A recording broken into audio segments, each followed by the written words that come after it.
It's 7:00. It's Tuesday night, and That's Cool Drink is on. It's time, ladies and gentlemen. I have, as Mr. Carl Steamy, as he likes to be called, would call it, hot rod soup this evening. I actually, sick week may have gotten me sick. I've got some stuff.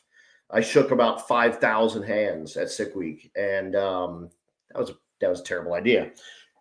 So I've got a little something. Whatever. Richard Jones, shout out for the shirt. The Well Raised for Tacos Willie's was on sick week. And I have some sick week competitors on tonight as well. Krista and John Long, they were out there with their Chevette, and there were 3 Chevettes in competition. Hey, what's up? 3 Chevettes in competition at sick week, which is pretty damn amazing when you start considering, the Chevette was to be perfectly honest, it was a shit box.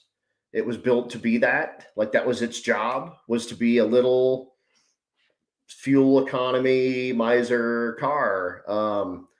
And yeah, they're it turns out they're sweet, and they're sweet little race cars. And they have one that runs in the 11s on motor with a V6, which is going to be cool. We're going to talk about that. And they have an absolute ton of cars, and it turns out they're all weird. Maybe we'll talk about it. What the hell is a Fidenza? Anyone ever heard of that? We're going to talk about it. These guys are cool. They're old school bracket race people. I found awesome junior dragster photos of Krista. They've been together for maybe 45 years. There's pictures of them when they're like children and apparently dating each other. So that's awesome. This is going to be really, really fun. I'm a bracket racer at heart. And I love it. And I'm excited because I like to talk bracket racing, and it's cool that there's a bracket race at the end of race week as well. So yeah, these guys are these guys are my people. But who knew they had a Fidenza?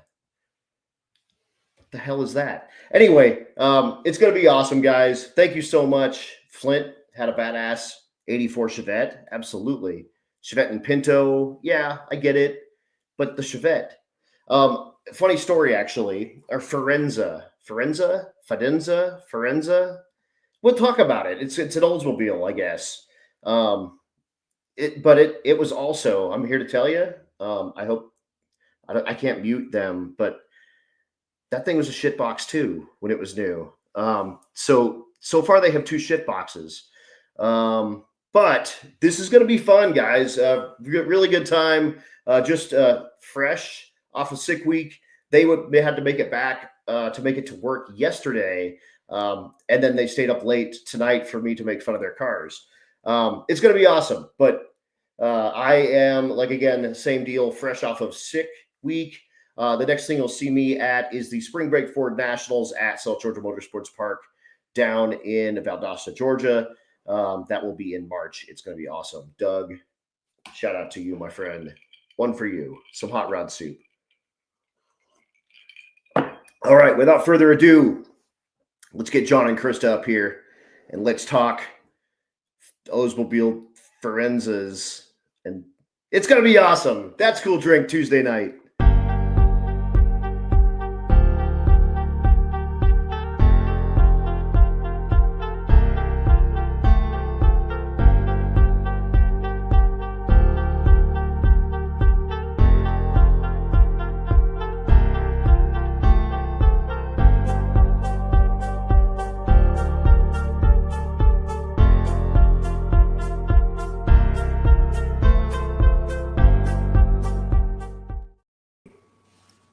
There they are right there. What's going on? Hey, you guys. Welcome to That's Cool Drink, where we talk cars and I get drunk for tens and tens of people. And it's going to be absolutely awesome. That sounds like a fantastic time. We're up for it. I can't wait. How was sick week? Let's just start there. You guys seem to have a pretty damn good sick week. We did. I think this was probably one of the first times we went on a drag and drive where we didn't have to work on the car all week or work on anybody else's stuff all week.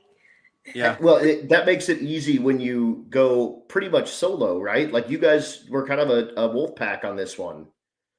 Yeah. Normally when we do race week, we kind of have our race week people we've kind of connected with and kind of roll with. We got a couple of friends that we've talked into doing this. My dad does it with us a lot of times. And everybody was kind of like, yeah, sick week, cool.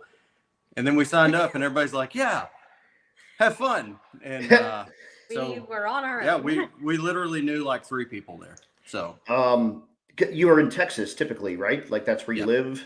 Yep. How far of a tow / drive from Texas? It took us 15 hours. Yeah.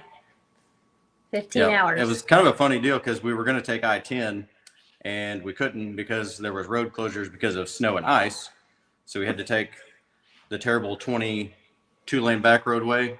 And then when we went to come back home, apparently there was flooding on 20, so we had to take 10 home. So it was kind of a messed up deal getting there and back, but we made it. You made it. You made it to work. I mean, zombies, I'm sure, yesterday.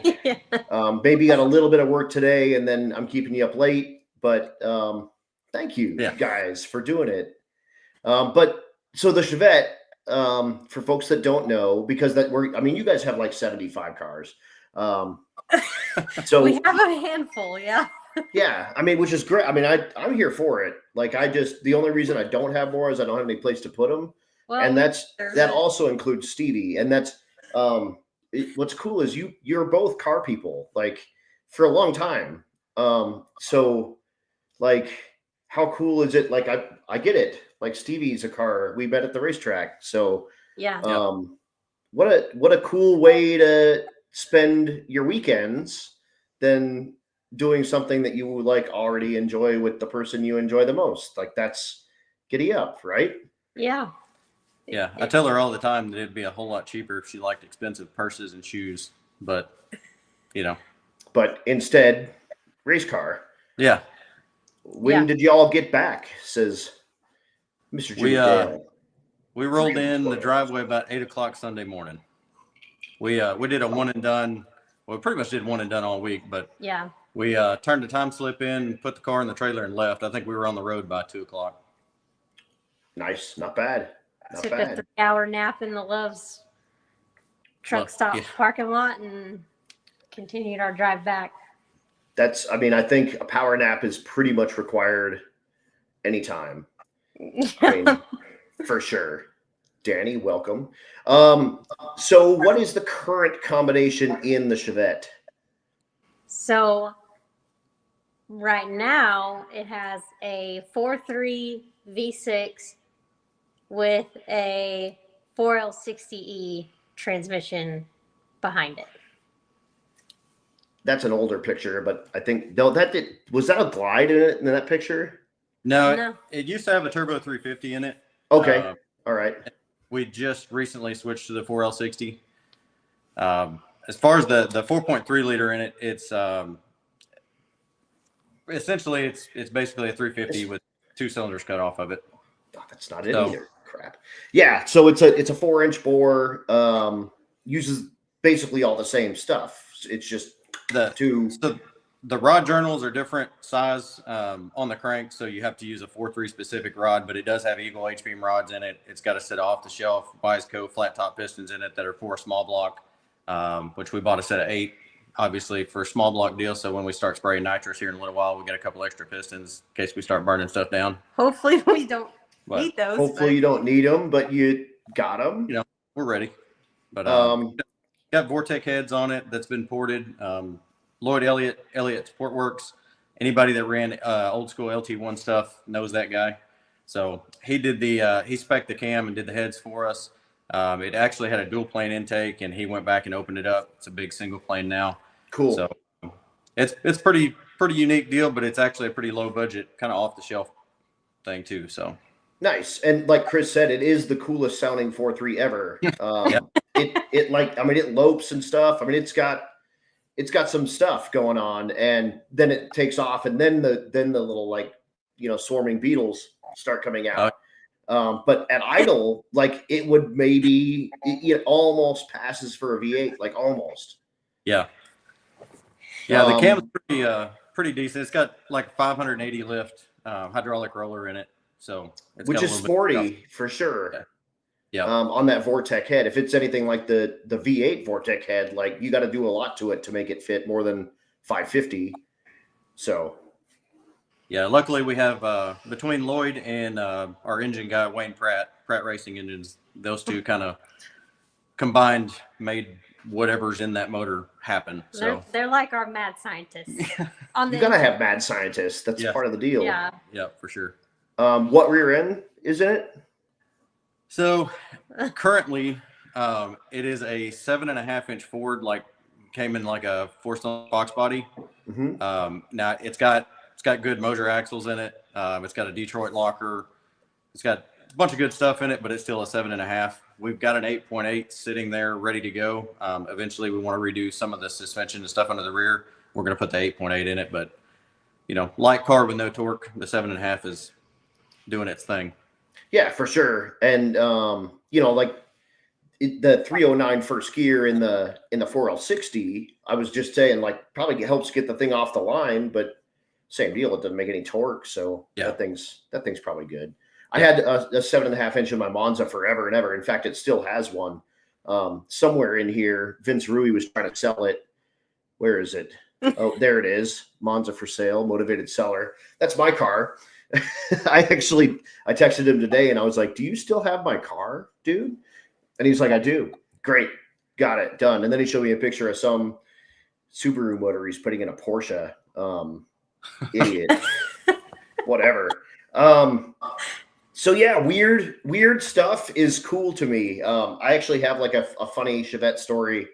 I worked at a lube shop when I was like 16, and you check all the fluids, and I left the plug out of the rear end in this Chevette that I was changing the oil in, and it blew the rear end up, and the shop owner just bought it and he gave it to his wife. She loved it. She drove it for like years after he just put a rear end in it. And it was good times. Mr. Frost is on. What's up, pal? So anyway, this thing is sweet, like mid-11s down in Florida.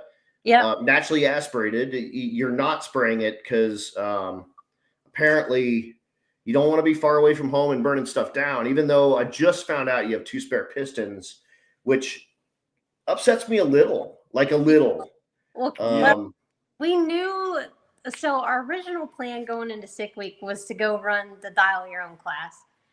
And we got down there, and I don't know if the car just didn't like the air down there, or if we thought we had the carburetor right and we didn't, or whatever. I don't know.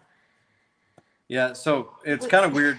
That car ran perfect, and then we swapped transmissions. Is the only thing we changed. Well, we rewired the car and plumbed it and stuff, but as far as carburetor-wise, engine-wise, we didn't change anything. And then we get this thing running again, and it's running terrible. And it's all we've done is thrown more fuel at it.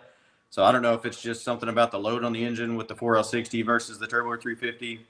I'm not entirely sure, but it's like that's all we did. Freaked out. All week long, we just kept throwing fuel at it. So when we were testing down there for Dial Your Own, it was all over the place. It was not a bracket car. And we were honestly afraid that we were going to spend all week long making pass after pass after pass after pass, beating on the car and having to stay there until we're the last people leaving just to try to get a number. Right. And, we wanted to enjoy the week. So we decided. Make it a bit of a vacation. I mean, you're in Florida, you know. So we decided to go ahead and run the sick week freaks class, which is anything but a V8, and is it Captain 850? I don't think so. Okay. No, but no one had a cage good enough to go quicker than 850. Yeah. Okay, so it's just the fastest person or whatever. Yeah, just a heads up, whatever. So we knew we were not going to be fast enough to run it, and we didn't have time to test the nitrous and stuff before we left. So we took everything out of the car so that we could not run the nitrous while we were there because we knew we were going to be dumb. and try to do that while we got there. We went so far as we took the progressive controller out and left it at home, and even took the bottle brackets out and left those at home, because we knew Summit was going to be following this deal.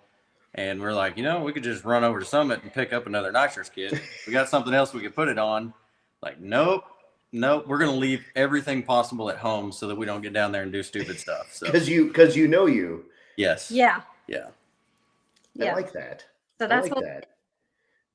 So we just had fun, and I think we ended up 13th.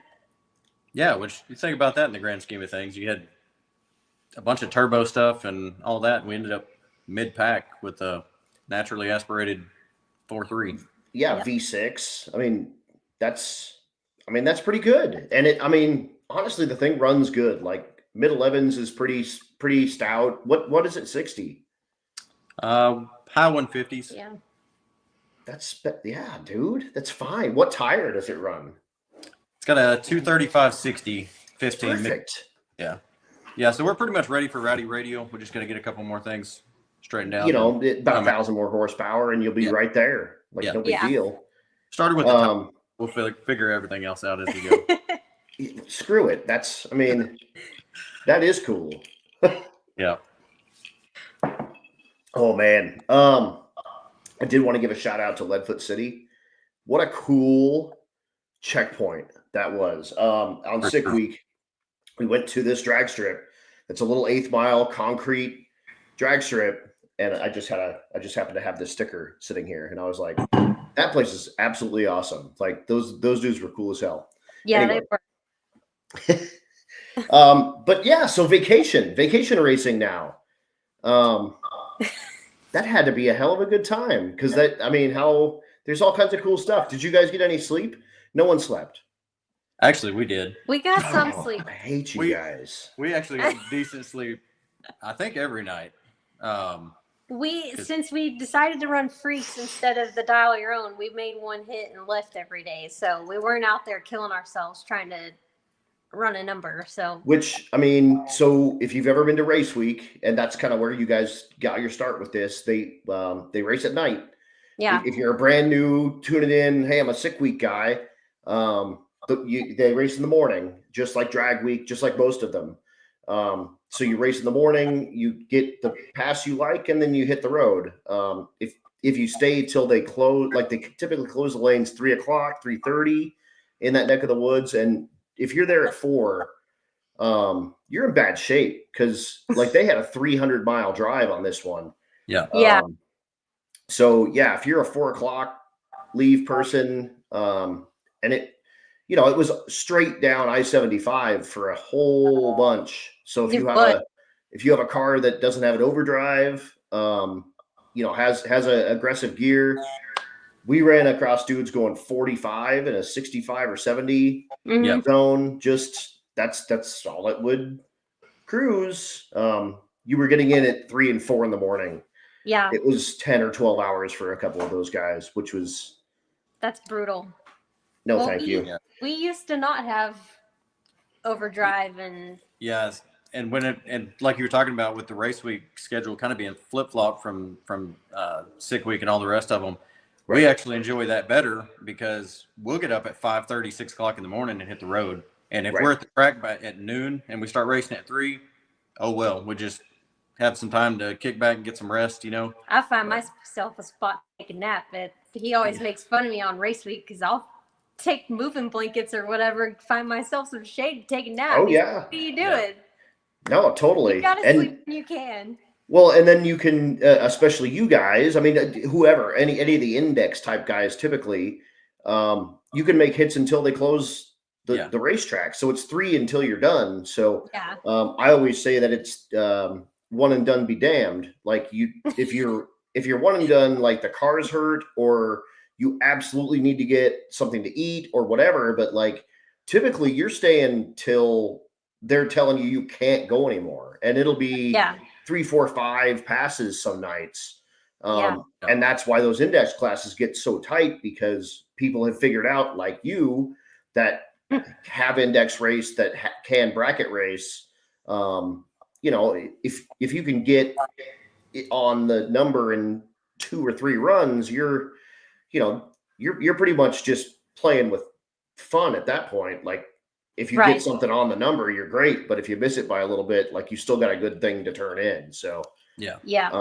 So it's different. The morning driving stuff is way different. The one and done gives you a big advantage because you make your pass. They ran D class early in like three of the days, I think. Yeah. Yeah, I think we got almost, kind of lucky on that situation. almost I every think. day. Love that for you guys. Good stuff. Yeah, we love that for us too. Hell yeah. Seth Kavanaugh, new phone. Who's this? He's got the frosty ice cream truck that's the burnout truck. Yeah. Seth's my G. Big fan. So you guys met. Tell me the date story. Okay, so I used to work at the racetrack. I worked at Little River, and Which is actually where they just had a big no prep race down there. It was all over YouTube. That they go. Jimmy Dale was there, and Tess and Tony were there. So if you haven't experienced this place, we're all about like old school hole in the wall backwoods racetracks, and that's exactly what this place is. So I used to work there, and he came down there and was bracket racing, and he swears the first time he was there I completely ignored him. I'm in at this time. I think my Camaro ran, I don't know, 820s, right? So it's slow street car, no cam, no nothing. And I go down there and I'm foot braking, super pro, no E, anything they'll sell me a tech card for. Exactly. Like whatever, let's go. I'm already here. And I'm pretty sure, I know I left with a check because when I was, we were digging around looking at pictures earlier, there was a picture of me standing in front of the car holding a check at that race. So I took home a check. So it wasn't like I was just some random test and tune guy down there. Like I'm a bracket racer just getting profiled because I had a slow car apparently. She would not talk to me, give me a time of day. What did she do at the racetrack? What did you do at the racetrack? When I worked there, the Fort Hood, Fort Cavazos, whatever they call it now, was not too far from there, and all the military people come down there, and a lot of them were creeps and weird, and they would come down there in streetcars. Well, he showed up in a streetcar, so I just thought he was another weirdo. So on bracket night, not on street night, at a big money bracket race type deal. And I guess I would figure if, especially, he's picking up a check that he's. I mean, I guess weirdos can race sometimes though too. I didn't give him the check though. I was handing out time slips. So winning time slips. Okay, yeah. So you were the time slip girl. So I was. You had to see him. I mean, even if it was a small race, you saw him 3 or 4 times. Don't stick up for him. Yeah, I'm just saying. I'm just saying. I've been to a racetrack once or twice myself. So yeah, I'm just saying. So that happened, and then fast forward a few months, I go back with the S10 that my dad's racing now. I go back with that, and now all of a sudden she'll talk to me because I'm in a race car. I wasn't talking to you; it was your dad. His dad kept coming over getting his time slips. And was your dad setting you up? Did your dad know? Well, you've talked to my dad a little bit, so he can make friends with anybody and everybody pretty quick and easy. So I'm not entirely sure.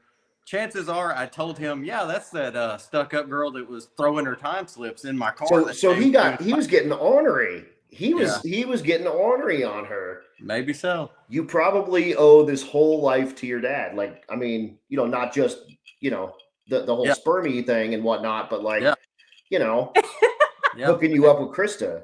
Maybe so. So after that, he left the track. We left that night. My sister worked there too. She was working the staging lanes. So that just did you go hit on her sister? Come on.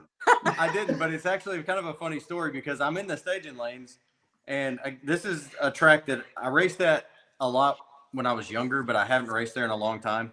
So I'm in the staging lanes, and I don't know anybody. And there's a guy in a black Chevy 2 next to me, and he comes over and asks about, I had World Foot Brake Challenge participant stickers on the windshield, and he came over and was asking me about that. So I stand there and talked to this dude for 20 minutes.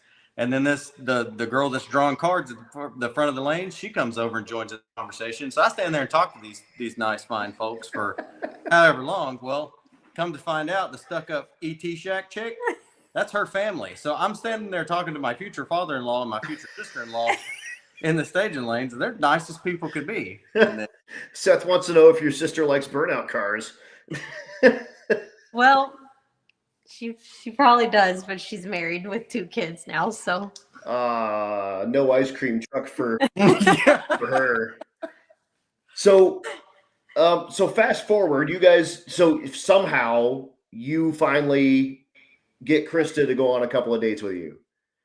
yeah, before we even got to Waco, which was like 30 minutes down the road, me and my dad were cruising down the road. My phone lights up, and I had a friend request from somebody over here, and I was like, "Huh, wonder who that is." Click. Oh, it's that stuck up yeah, from the time slip girl. Yeah, Me. yep. So anyway, we just kind of started talking, and I guess here we are. And so your third date. Our third date, we were at, I don't even remember where we were. We were at a steakhouse. Yeah. And it was on a Friday night. And so back then, Kirk Wolf owned the racetrack down there on Little River. And every Friday night they did a different shootout. So they would do like Ford versus Chevy, or like they'd have like a sport shootout or whatever. They did different things. And we were at the steakhouse talking and eating or whatever. And I think he asked like what my parents were doing or whatever. And I said, oh, they're going to the track. They're having a Ford versus Chevy shootout. And I had a Pontiac Torrent. And he was, you guys have strange effing cars. Yeah. Okay, so anyway. Just to add to that, I had a stick shift car. Okay. Oh boy. Okay, well, you're gonna be disappointed when I tell you what it is. But no, it was a bad unit. Yeah, I had like a 05 Hyundai Sonata 4-cylinder. Yeah. I bought that to drive back and forth to work, so I didn't put miles on my truck, right? Yeah. Well, it's hilarious because whenever we'd go out, I'd be like, "Hey, you want to take the truck?" Well, the Hyundai gets better gas mileage. So literally every time we went somewhere, she never really cared if we took my nice new Z71 truck or we took the Hyundai. So we were always like second and third gear scratching that unit. Yeah, mobbing the Hyundai. Everywhere.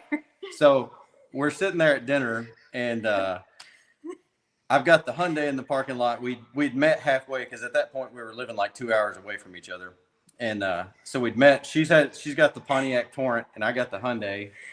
And she starts talking about they're having a Ford versus GM shootout at the racetrack.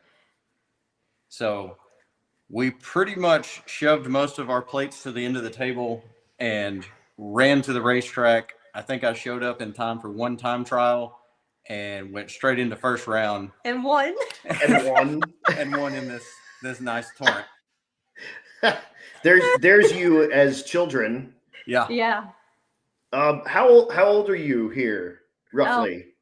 That was jeez. 14. So okay. Yeah, so I would have been 23. Yeah, so 23, 24. Okay.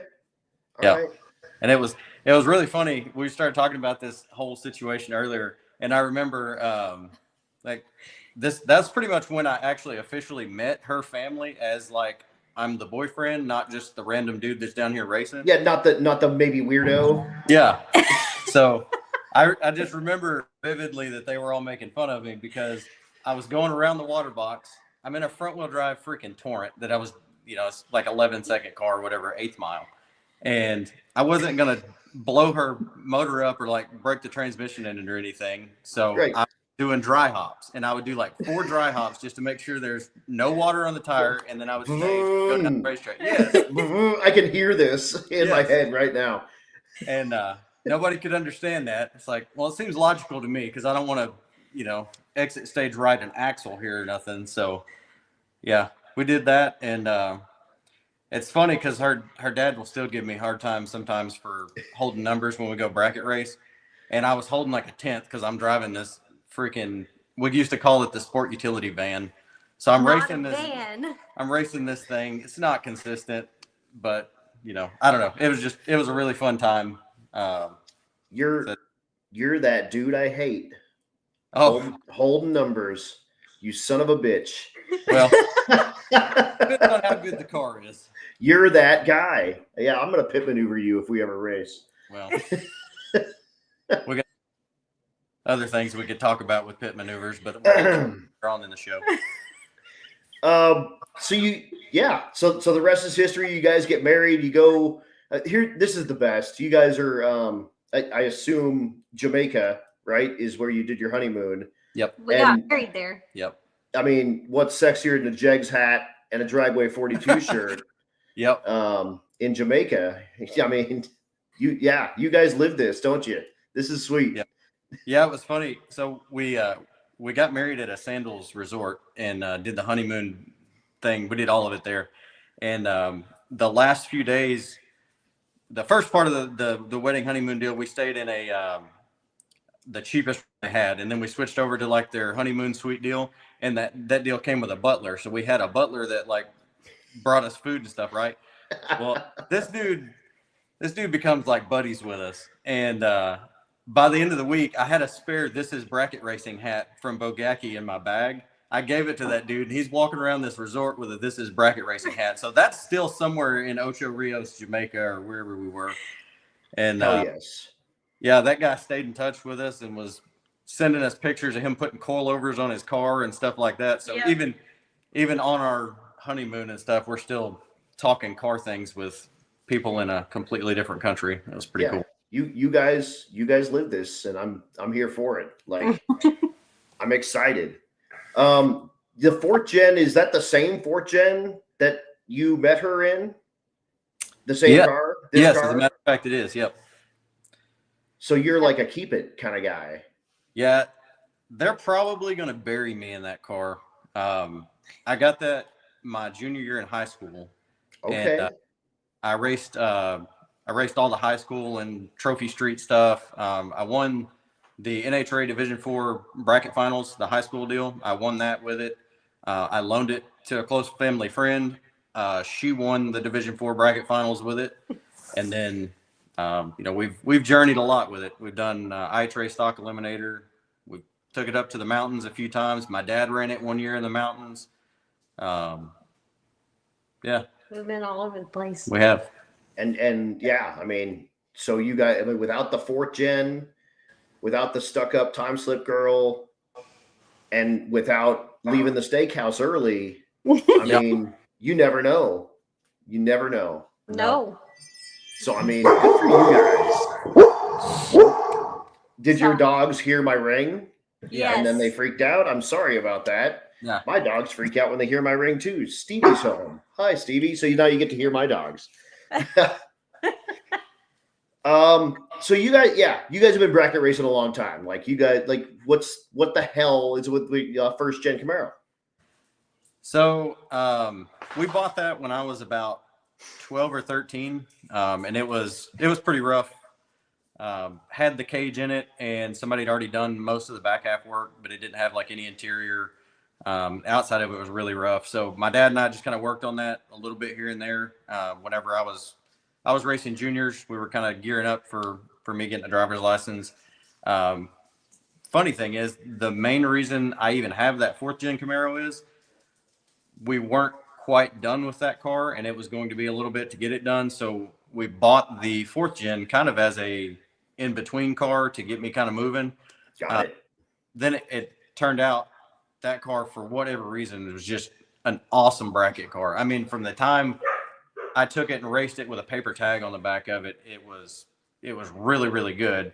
And we got the first gen done, and I'd go out and I'd race it and I'd break it, and then I'd jump back in the other car and I'd win enough money to fix the other one. So I'd jump back in the 68 Camaro, break it, and that went back and forth for a few years. But oh God. So while this is all going down, what are you doing, Krista? What are you racing at this point? I actually didn't start racing until we got the Chevette. Oh, all right. So stuck up time slip girl straight to 11-second Chevette. Yeah. Well, I tried. I had made a few, like, I had done the little Friday night shootout things at Little River and some of my street cars, but that was all I'd ever really done.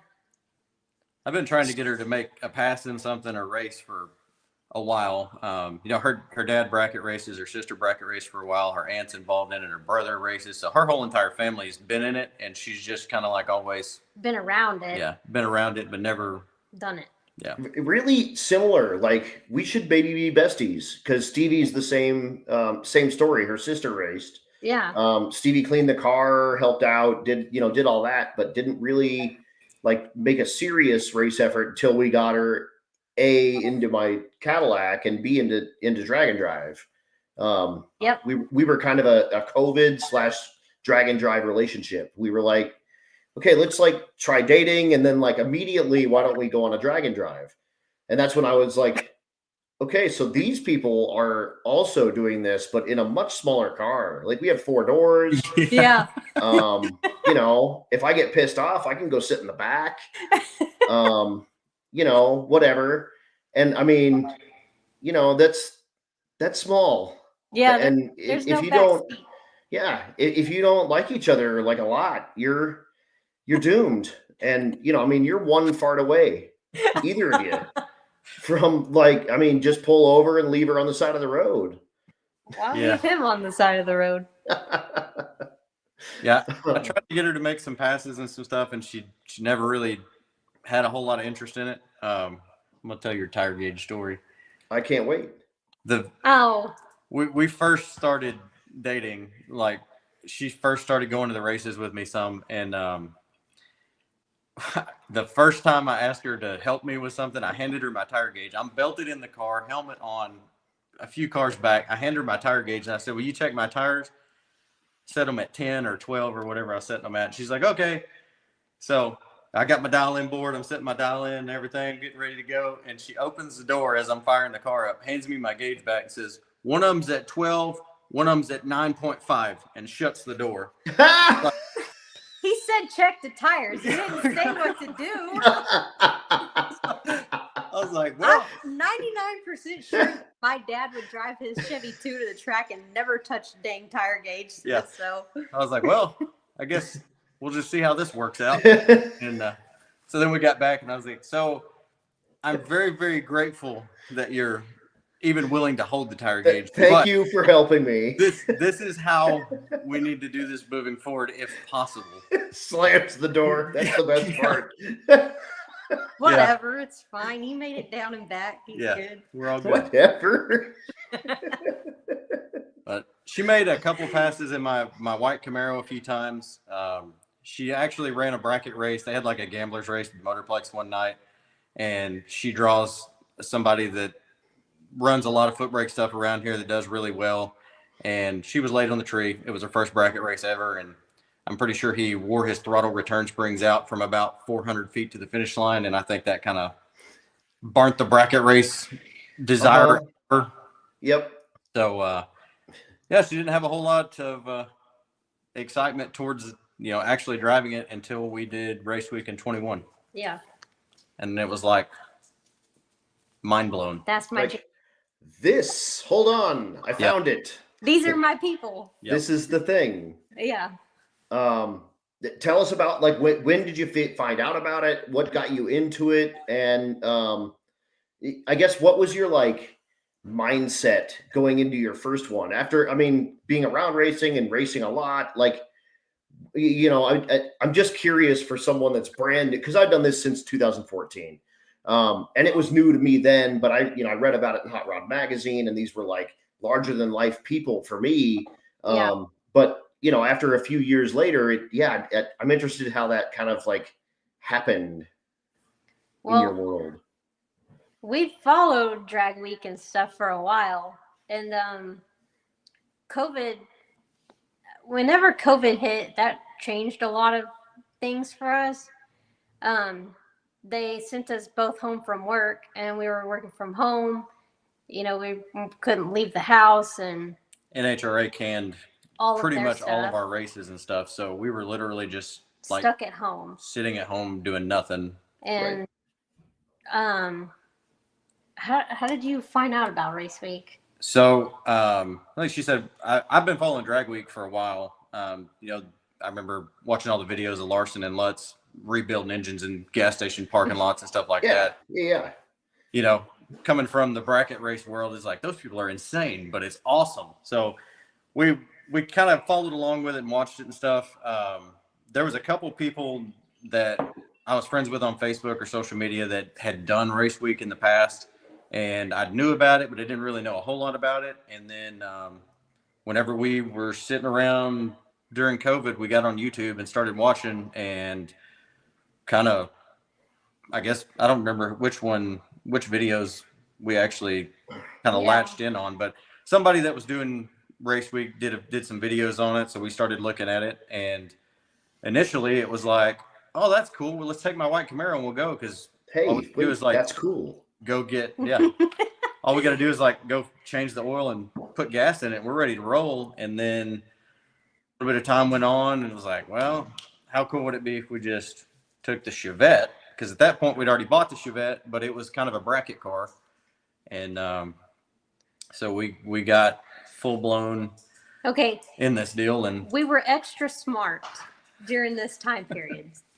So we decided in the middle of, we're going to go do Race Week.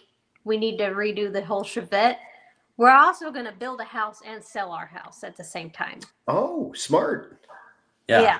Well, so like I don't know if it's the bracket race side of me or what the situation is, but like I overanalyze a lot. Your life. Yeah. So we're talking about doing Race Week, and it was like, the Chevette is probably going to make it, but it's been a bracket car for a long time, and I don't know how old the fuel pump is. I don't know how old. I mean, we'd bought this thing, and I raced it once, and then we just ran back and forth to get like breakfast tacos and stuff. We hadn't really tested anything on it. So we decided we were going to pull the motor out, have Wayne go through it, freshen it, put rings and bearings in it. Then it was, well, now we got that out. Let's send the converter to Circle D and have them go through it. Let's go ahead and have the transmission gone through. Well, then after we got some stuff out, then we started finding the sketchy. I mean, it's a Chevette. I'm not going to say it's not sketchy now, but it was pretty rough whenever we started digging into it. Well, you start taking stuff off, and it's like it just gets worse as you go. Like rusty, wrecked? No, just like somebody had a MIG welder. Oh, got it. There were some things that I didn't feel safe driving to Sonic and back with, but it is what it is. Somebody put that car together in their backyard 20 years ago or whatever. Oh yeah. So we just kept finding stuff, and it's like, well, I can't turn you loose in this car knowing that this is like this. So we have to fix it. And then it's one thing after another, until at one point the car was on jack stands as a bare shell, no rear end, transmission engine out of it, no interior, no front suspension. It was tore apart. It was nothing. And again, we decided to take that thing and just spruce it up a little bit and go to Race Week. And now all of a sudden we're going straight up chip foose on this thing with like 2 months to go. Right. While trying to remodel our house and sell it and build the new house and everything else. So our realtor, she came by to come look at everything because the week we were going to be gone for Race Week was the week they were going to do open house or whatever they call it. Got it. She came over to come check on everything, make sure, there wasn't anything else we needed to do. And we're talking like 2 to 3 weeks before this house goes live. She just drops by one day to check out the house. So she's walking through whatever, and she's like, okay, let's go look in the garage. And we're like, no. Avert your eyes. There's a blown apart car in there. We thought she was going to freaking have a heart attack when she opened that garage door. Like, there's the Chevette's just blown apart in there. She was like, what are we doing with this? We're like, well, that vacation we're going on, this car is going. And she was like, this has to be out of here. And we're like, we know, we're taking that car. Oh, there it is, blown apart. Yeah. That was mild compared to, I think, what we had going on in there. that last picture that you just posted there, that was the day we drug that thing home. Yeah, it had a serious elevation problem in the front. And, Oh yeah, it's 4x4. yeah. The Good Lord. we got a lot we could say with it, but Did it have a V8 in it when you got it, or was it a No. V6 then? It had No. a V6 in it. so it was a running and driving car with a 4.3. It had a turbo 350 in it. It actually had a fogger on it, and the Okay. guy that we bought it from supposedly sprayed it into the fives at some point. No way. Allegedly. What? That's- No way. That's what I've heard. Yeah. Uh-huh. But I don't know.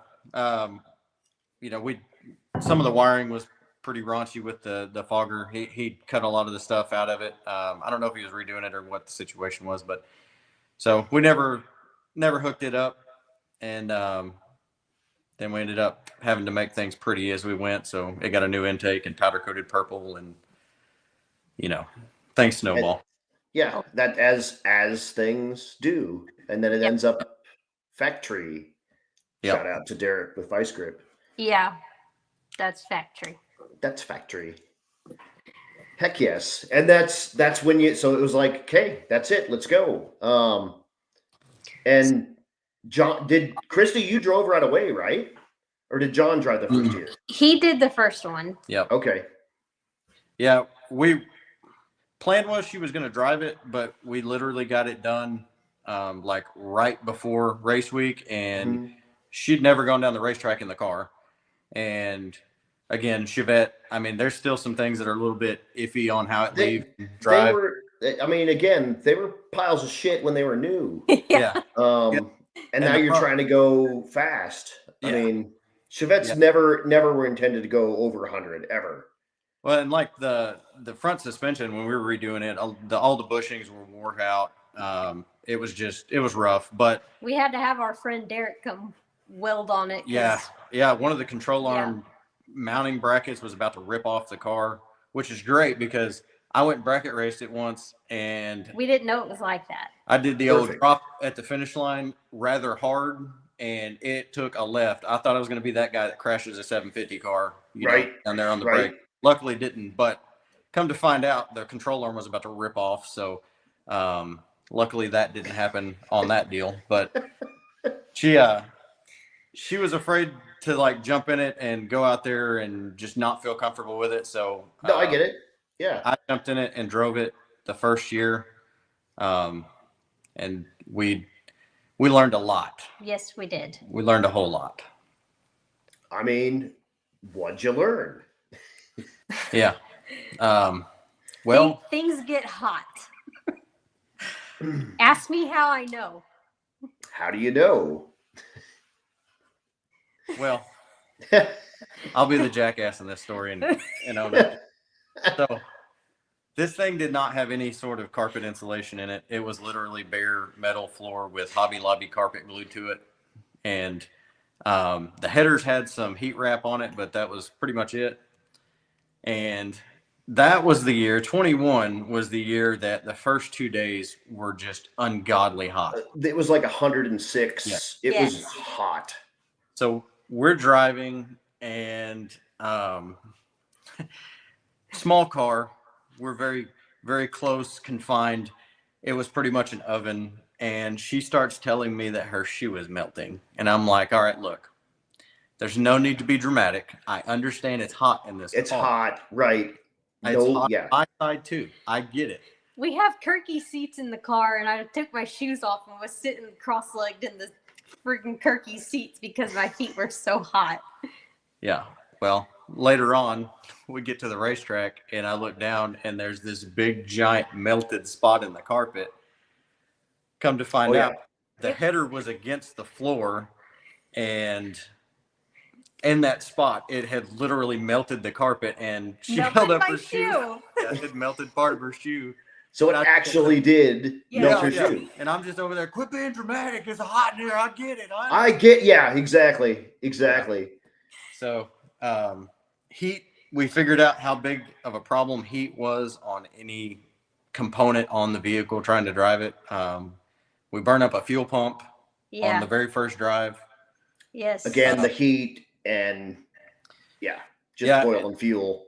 And and that part of the drive, that was from Thunder Valley at Noble to Ennis. Yeah. And that was really where we kind of figured out the whole camaraderie deal of the Drag and Drive group, because again, we don't know anybody at this point. McDermott was out there with us and my dad was out there. So like we knew them. Other than that, we didn't know anybody doing this thing.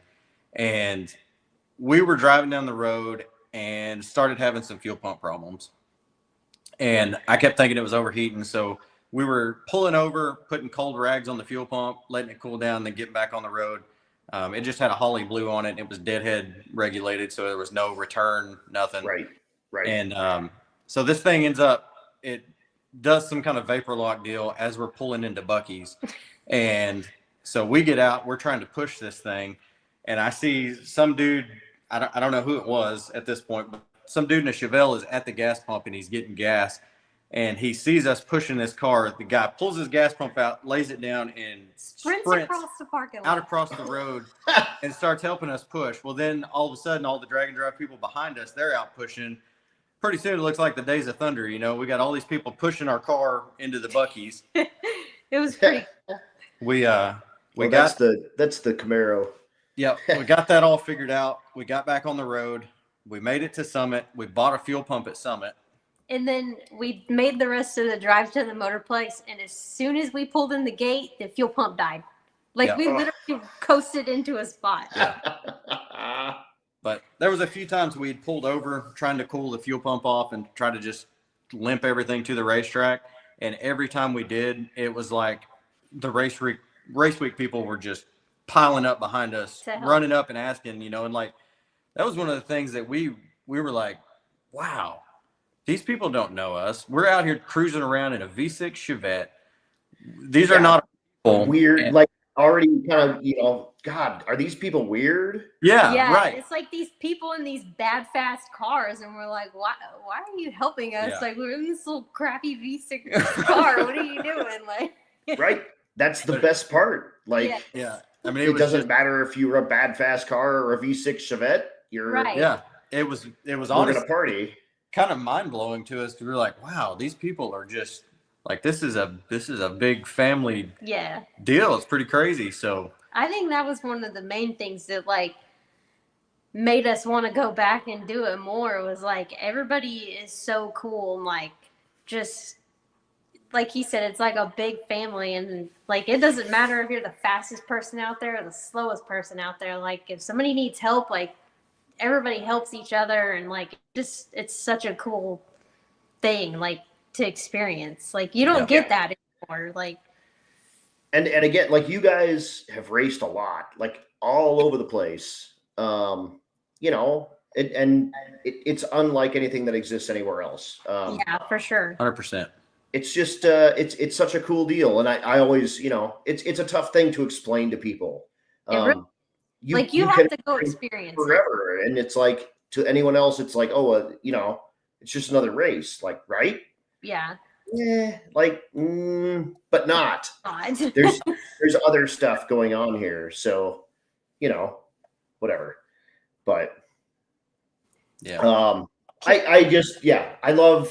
I love when that happens. Like you get that person, and like I remember Krista, I think you made a post and you were just like, thank you for getting me out of my shell. Like I'm like this, I've never experienced this before. And I tell people all the time, like if you are bored with your race program, go drag and drive something. Like come out with whatever you've got. And I promise you won't be bored. Like, I don't care what you bring. Yeah, it just really helped me, I guess, open up, be more not as shy, I guess, like used to. I just would rather not talk to people. Right. And now, like, I'm still like that. I'm like, you pull up to the gas pump and it says, please see cashier. I leave and go. I'm out, man. Yeah. No thanks. I'm that guy, but doing this stuff, especially in that stinking Chevette, dude, you can't go somewhere without people talking to you. I was losing my voice at the end of last week because Right. of how much we literally talked to people about that car. And Right. like you're talking about with bracket racing or super class racing or whatever, it's like, okay, so you're in the staging lanes for super comp and you walk around and it's like, oh, okay, that's an undercover car. That's an American car. Okay. It's a 582. Oh, that one's got SR20 heads on it. That's the variation of what you got there. And then you walk through the staging lanes, you walk through the pits at race week, and it's like, well, sick week, for example, just talk about our class. Yeah, You got, like here's this. yeah, Right. yeah. I mean, there's a Vega and a Chevette and a Gremlin yeah, Where else do you see in the that? staging lanes. right. And they're all street cars. Like you Yeah. could have been at a gas pump with those Yeah. same cars. Or, I mean, next to the diesel Chevette, there's a Chevette with a 3-liter Mercedes diesel. Yeah. It with big tires too. There's no place in the world where you can run across all of this. It's just, yeah, it's a sweet deal. It's a really sweet deal. And Yeah. I like I said, I say all the time, if you're bored with your program, come drag and drive. It's I promise you'll have fun. I promise you. For Well, sure. I remember when we got home from that very first event, we got home and we're just talking about all the way home, talking about just how the race week event was ran and just the energy and the excitement from it. And I'm pretty sure I sent you a message. I know I sent Matt and June a message. It's like, Yep. the energy and the excitement and the passion that the race week crew really has for what we're doing. It's unmatched. You know, we come from the bracket race scene, we come from the NHRA scene. You know, we roll into an NHRA division race somewhere, you pretty much know that they're going to act like they don't want you there. Right. If you're running super street, super comp, you're not up on the pavement parking, you're out in the grass. You're filler and you know it, and they know it, and that's fine. It's a big deal to you, Right. and it's a big deal to your friends, but to them, you're filler. Yeah. You're So- time waster. We're used Yep. to that, and then we show up at this event that there's going to be 6, 7, 8-second race cars at. You know, we were expecting that treatment. I mean, we roll in there thinking we're nobodies. We got Right. this, like she said earlier, we got this crappy little V6 car. We're just out here putting around having a good time, and it was Right. like, no, we got the same treatment as the guys running sevens. Yeah. Totally. We paid our money just like everybody else did, and it's I don't know, Everyone got the runs that they Yep. were supposed to get. No one got anything special. Right. Yeah, everyone's doing their thing. Yeah. 100%. It's just, yeah, you've got a home For sure. no matter what you got. Yeah. There's idiots that do this on motorcycles. I don't know. Guys, They've but got a yeah. home, you know, I mean, no matter what you've got. You know, and then on top of that, like you guys come home with a little bit of hardware. This is last year, 23. 23, 2 years Yeah. ago. And you brought your old man with you. Yeah. So Oh boy. quick story on that whole trip. Right. He was trying to get his Firebird together and he didn't get it finished, or it wasn't near enough that we were going to be able to confidently take it on this race week deal.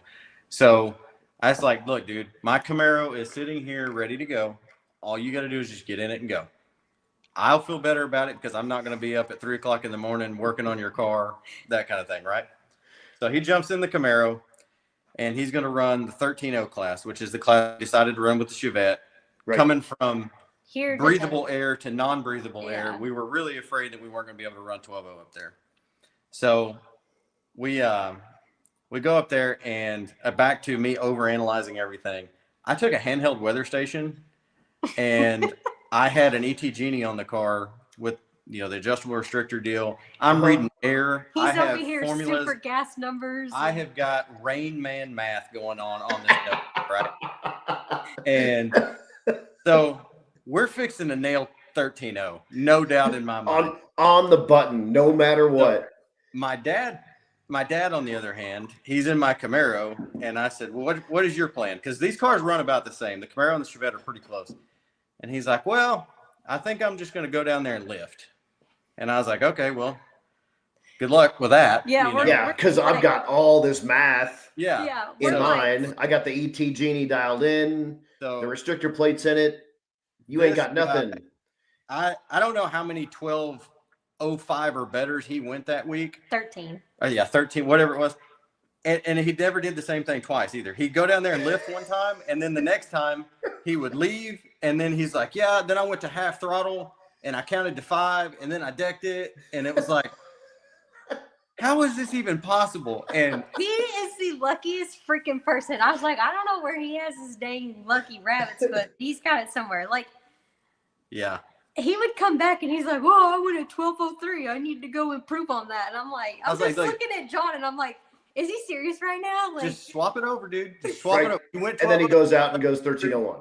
Yeah, and seriously like that over and over again. And I'm over here like weather station math, and we're like 1210. I've messed with the plate. 1208. Messed with the plate. I went the wrong way. 1215. It's like, oh crap! Now I gotta go.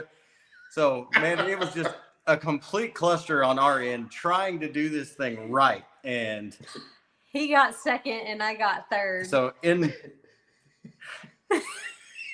Derek's comment there. Senior moments. I'm going to lift it tone. Yeah. So it was really, really comical. Looking back at it, at the time I was frustrated pulling my hair out, but looking back, it was really funny because he just kept nailing it over and over. How'd you do that? I don't know. I don't know. So at the end of the week, we got beat by my own car loaned out to my dad. So he got second. We got third. Oh man. And of course, Krista is one of our female drivers that's on race week, and that's a cool deal that Chad puts together that highlights all the females and everyone gets the Wicked Chick sticker. Yeah. And you actually got some Wicked Chick hardware too. I did. So I won the actual overall Wicked Chick award, which I was just blown away when they announced that to me, and I just everything that him and Cody do with all that, it's awesome, and it's super cool. If you guys don't know, Chad and Cody both lost their wives to cancer a year and a day apart, actually. And Daphne was a race weeker from day one.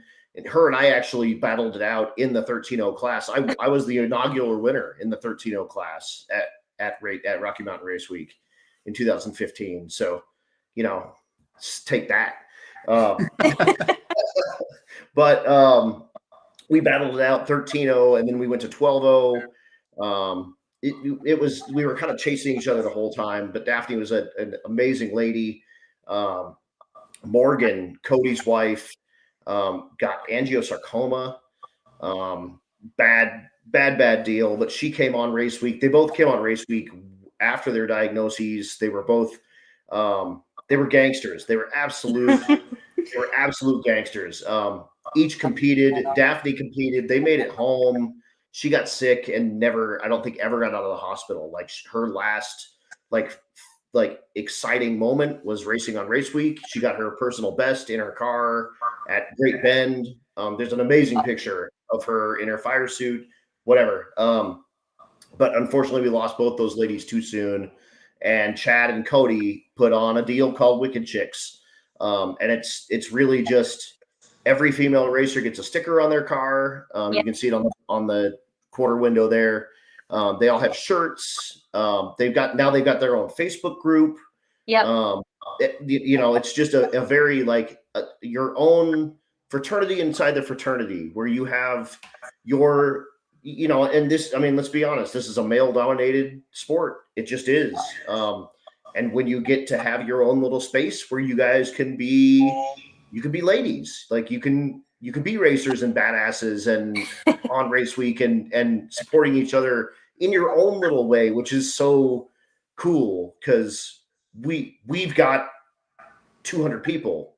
You've got 35, but you're all absolute it's super cool. talk about that real quick. Like, how cool is it to be in a like fraternity or fraternity? Like to be in your own little group of just these super cool. You just, I love it. Tell us about it. Being inside of it, I just think it's so cool to watch from the outside, but having the inside vision. Well, like you said, we all get shirts and we all have the stickers. And I think it's cool. Like, now that we have the Facebook group, we all keep up with each other and stuff. And on the last race week, we all got to keep up with each other. And like, if you saw somebody like doing something, or like, you know, if you thought like during the week somebody did something over the top special or whatever, like you could post on the page. And then like, you know, there's different awards throughout the week for different things, like different wicked chick awards and stuff like that they give out. So I think that's pretty cool. But it's I think it's neat to have like support, like you support each other, you know, and like you said, in a male dominated sport. And a lot of times I think women are kind of catty towards each other, you know, they can't, but this is not like that at all. And we're all like zero, like it's so like empowering. Everyone's rooting each other on, everyone's keeping track of what each other is doing. It's just so cool. Like you know, I'm friends with a bunch of people, but like, and I watch every single quarter mile pass, and you know, I make notes on it, but I still couldn't tell you occasionally like what even one of my friends ran. Like I kind of know what Stevie's doing and whatnot, but like I've seen in that group, like I'm one of the like very few people with testicles that are allowed in there. But like, it's, you know, oh my God, did you see what Krista just ran? From somebody that lives across the country that just notices that you're doing something cool. Like I think it's so cool. Yeah, it's really neat. And then I know that they were doing, I don't know if they're still doing it, like having you get your pinky painted pink or whatever, and like they're still doing that. Absolutely. Donate money and stuff like that. And it's just a really cool deal, I think. It was an honor to win the award. Like I had no idea. And yeah, because that was the first year we did it too. That was back in 2021. So we're still stuck in we're nobody here. Nobody even notices we're here. And then, you know, she gets thrown up there and wins that deal. It's pretty overwhelming. Fun fact, that year was the first time I went quarter mile down. That was right. I think that was like one of the reasons you won that award, is like your first week doing a quarter mile pass was that week. In this shitbox car. She was a little bit nervous even still about making a quarter mile pass in this car because she hadn't yet. And we went and tested a few weeks before we went to race week, and she didn't even manually shift the car. It had one of those manual automatic valve bodies in it where you could put it in drive shift, but it would shift like 4,500 RPMs or something. It was real low. So she'd never even physically like gone down the racetrack and shifted the car. She'd never gone quarter mile with it. And so, you know, she's a little nervous, and we roll around there, and we're underneath the walkway at Noble. And she's like, I just don't want to look stupid. I just don't want to look stupid. And I was like, look, there's so many people here that don't have a clue what they're doing. Like some of these people have never been down a racetrack, period. You're going to be fine. Just nobody's even going to notice. Well, Kyle at 1320 walks over, opens the passenger door and says, cool car. Can I put a GoPro in here? Sure. So he hits the GoPro on the window and shuts the door. And so I reached in. I was like, if you're going to look dumb now, it'll be in front of like 3 million people. But you're going to be fine. And I was like, oh my God. One of the things that she was kind of worried about was doing the burnout. She was afraid she was going to break something, zinging the motor real high in the burnout. Right.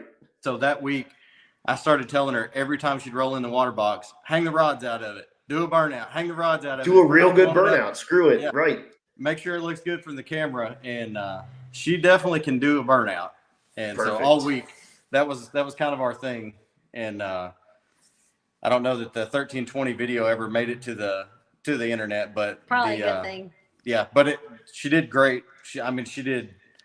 I got kind of emotional like the first pass. It was like she just slammed every gear. She did an awesome burnout. Right, killed it. Like that's my chick, dude. Yeah, like that's when you're standing there, like, dude, did you see that? Yeah, and like that's my chick. And it was kind of weird, like the whole role reversal thing, because whenever we go to NHRA races, we go to bracket races or whatever, like she's putting fuel in the car, she's checking air in the tires, she helps me run the weather station and figure numbers, throttle stop ratios and stuff like that. Like she's hands-on helping me. Right. And I'm just jumping in the car, driving around. And now, now she's driving and I'm having to keep up with everything. And it was pretty big change for both of us. But, I think I have more fun riding around in a 11, 12, 13 second Chevette than I do going 170 in super gas. So I will say the first, you know what I'm about to say? yeah, I know what you're about to say.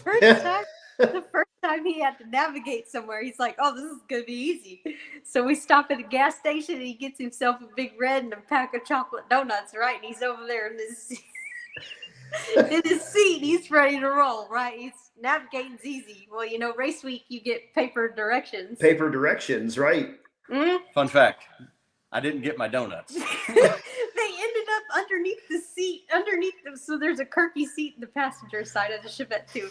He freaking chocolate donuts underneath the seat. His Big Red's hot. He's pissed because he didn't get to drink it. Like, we get going and I'm like, yeah, in 0.5 miles you're gonna turn right. Okay.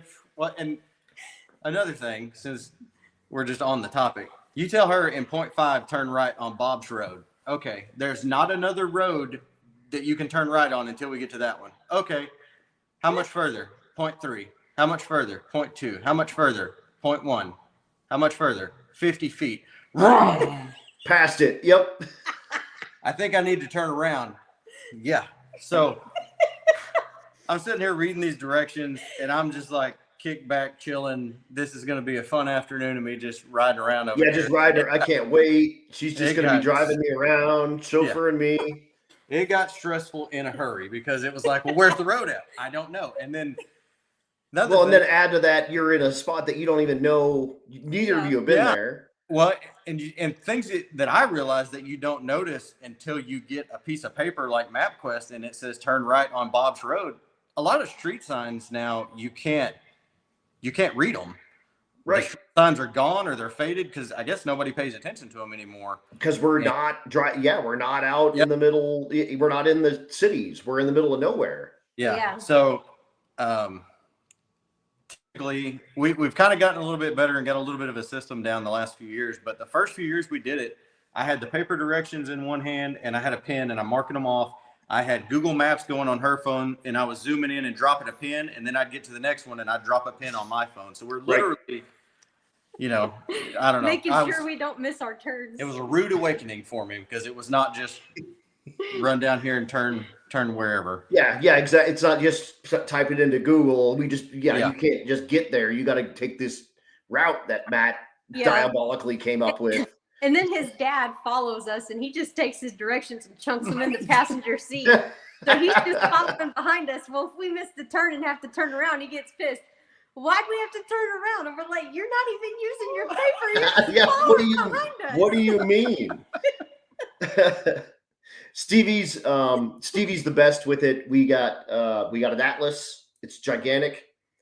And we've got dry erase markers. So she can make notes on it. And then it's got a little plastic sheet thing and the directions go in the plastic covered sheet thing. And you can mark off directions as well. That girl's smart as can be. The only negative with that is that Atlases are really expensive. Mm-hmm.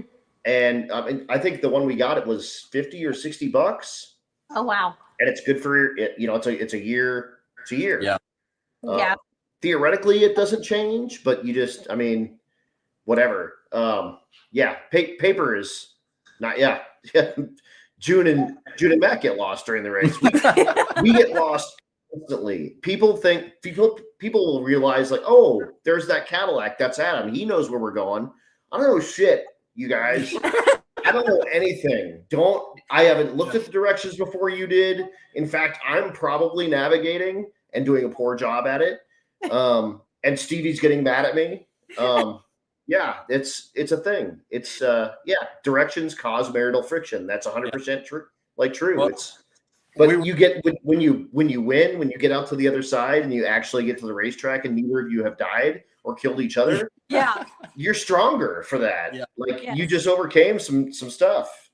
Well, it was like overly stressful the very first year we did it in 21 because again, we're still in the mindset we don't know what we're doing. None of these people, care if we're here or whatever.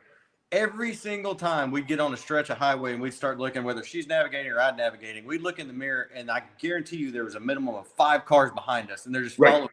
So then it's like, okay, 1, we don't want to be the newbies and look dumb. 2, we don't want to be the newbies and look dumb and then steer 5 other people wrong. Because it's totally like we get over in the left lane, they got over. We got over in the right lane, they got over. It's like they're just following us. And they're exactly. And you hope they're double checking you kind of from behind, but if they're up front, they're expecting you to know what the hell you're doing, and then you're like, oh God, this is going to be too much. Oh my God, what are you going to do? Oh my God. Just pull over and let them go past. Well, see, when we had the Turbo 350 in there, we didn't run as fast. So it's like, everybody zooms past us. So it's like, okay, that's fine. Now we have the 4060 in there. And on sick week, we were running faster. We were actually passing people. So it's like, well, this is kind of scary. Wait, holy crap. We're in front now. Yeah. You better be on it. We passed Vanderhoof on 75 at one point, and they're running like 55 or whatever they're running. And we just motor on by them running like 75. It's like that used to be us. Look at us now. We've been there. Get it overdrive. You peasant.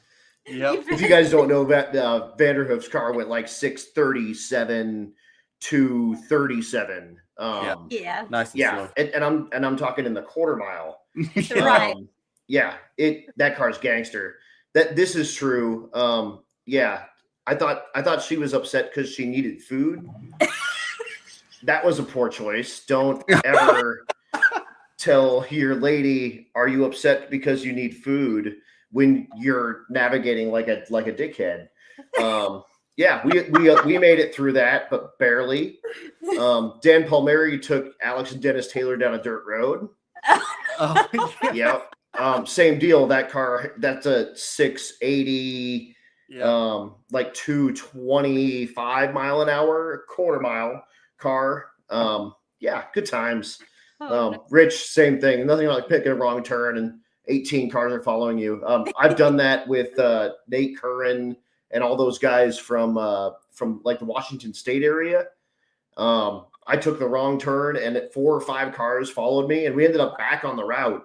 But we got to the track and they were like, were we supposed to do that? And I was like, oh no, not at all. Aren't we supposed to go back on the route? I was like, we were kind of next to the route. It's probably good. If you want to go back, you can. It's 150 miles away, probably. If you want to go back, you can. But I mean, if they kick me out for doing that, then I mean, whatever. It was good. We had like through a neighborhood going like way too fast. Oh no. Yeah, it's good. And Steve says, don't forget that every road in Texas has 3 names, but only one is on Google Maps. We've run into that too. For sure. Oh man. So we're like, it's already an hour and 20 minutes in. This is crazy. I do want to talk about Top Bull Racing with this freaking thing. Is that thing? Yeah. So that is actually where the Chevette interest, I guess you could say, came from. Yeah. So I've got a really good group of friends that we kind of run around and do the NHRA stuff with. And that is actually his car. And he's had that car since before I was born. And we were talking about, I wanted to run super gas. I was running super street and I wanted to run 990, and he had that car sitting in his shop and it needed to be put back together. Hadn't ran in a few years. So we worked out a deal where I was going to drive the car. So, I'm not going to say that I was a huge Chevette fan before jumping in that thing, but I was like, you know what? It's a good car. I know it's a good car. That car had won division championships back in the 90s, that kind of thing. So it's like, you know what? Yeah. This would be a good opportunity for me to jump out there and try it. So we go get this thing, and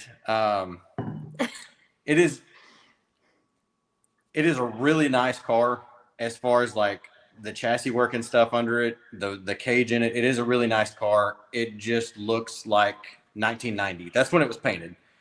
And Right. so he's telling me the car is good, just jump in it and go. First time I let go of the button, it picked the front end up, turned left, tried to crash. Of course. Which I was cool with. That car was actually, it's stretched, I think 8 inches, something like that. So it's not stock wheelbase, but we made some adjustments, and the next pass it was fine. Next pass it tried to crash. That pretty much continued the 2 years that I drove that thing. When you let go of the button, sometimes it went straight. Sometimes it would try to crash. Yeah. Yeah, but I ran super gas in it, and it had like a pump gas big block in it. It ran 990s. I think the fastest I went was like 990s at 143, 145, something like that. So it wasn't over fast. But we actually finished. I finished number 8 in super gas in Division 4 with it the first year that I drove it. And we're back to, we were trying to get her out here doing street car stuff, doing bracket racing, doing something. And I was trying to get her to build like an S10 with an LS motor in it or something. Something normal. Normal. And Yeah. I don't know. Instead, Everybody's got one of those. So you see what we ended up with. And that was kind of where that came from. She said, well, it'd be kind of cool if we could find another Chevette. That's a cute little car. And so I actually called the guy that owned this one and was asking him how some things were done on it, because we were going to try to build one. And he pretty much said, well, you could build one, or you can just come buy this one. And bang. We drove to Houston, went and bought it, and then took Picked it it up. home and redid the whole thing Yeah. like 3 times. Yeah. And then here's the Forenza. Yeah. Forenza. Yeah. Forenza. Forenza. So Again, so you're not a big Chevette guy, but you like the Oldsmobile Forenza. Now, I was not a big Chevette guy, because it's just like an ugly, weird little car. Yeah, they're shit boxes. Then I drove one, and it's like, it's kind of cool being different. I mean, like, I'm fourth gen Camaro guy, and everybody has one. Right. It's kind of neat being different. So I guess that kind of grew on me. Me and my dad built an S10. I ran it in Super Street. I traded it and got a dragster. We did Super Comp for a couple of years. It's the most boring thing I've ever let go of a trans brake button in. It just, I went, I think 176, I think was the fastest it went Super Comp. And it was just, like a 12-second car, what it felt like. So we got rid of that. Doors. I wanted to get back in a door car, and this Forenza was for sale. And it's kind of like the next generation of Chevette almost. Like it was kind of the next thing. That was part of the reason I like this car. The second thing that drew me into it was the history that it has with it. That is actually Larry Morgan's old Castrol GTX Pro Stock car from '87. Cool. Yeah. Cool. So it still actually has a chassis cert tag on it from '87 that's got Larry Morgan's name handwritten on it and stuff. How cool is that? Okay. Yeah. All right. Yeah. So it's a 6.0 certified Jerry Haas car. With some of the stuff that we've had, most of our stuff is kind of like we buy something kind of edgy and make it decent, and then, try to build our way up. Yeah. So when that deal came up, it was edgy. But it was like, I don't know that I will ever have the opportunity to have a 6.0 certified anything, let alone a Jerry Haas car ever again. So right. And it's, I mean, what's it weigh? It's got to be nothing. It's 2450 with me in it, with a big block in it. That's nothing. So that was another car. For whatever reason, everything we end up getting is evidently out of Houston. The dragster came from Houston. The Chevette came from Houston. The Forenza was in Houston. So drove to Houston, had a running and driving car, took it home and blew it completely apart, redid the whole thing, and won the second race out with it, runnered up the third race out with it. Yep. And yeah, it's been kind of doing that ever since. So it's a good car, but it's a very good car. And it goes, for whatever reason, it's got a 565 in it that runs way better than it should. It goes 990. I've been 990 to 167 in it. Wow. So it's pretty salty for just how much. I mean, that's, what is that, like 4 seconds on the throttle stop?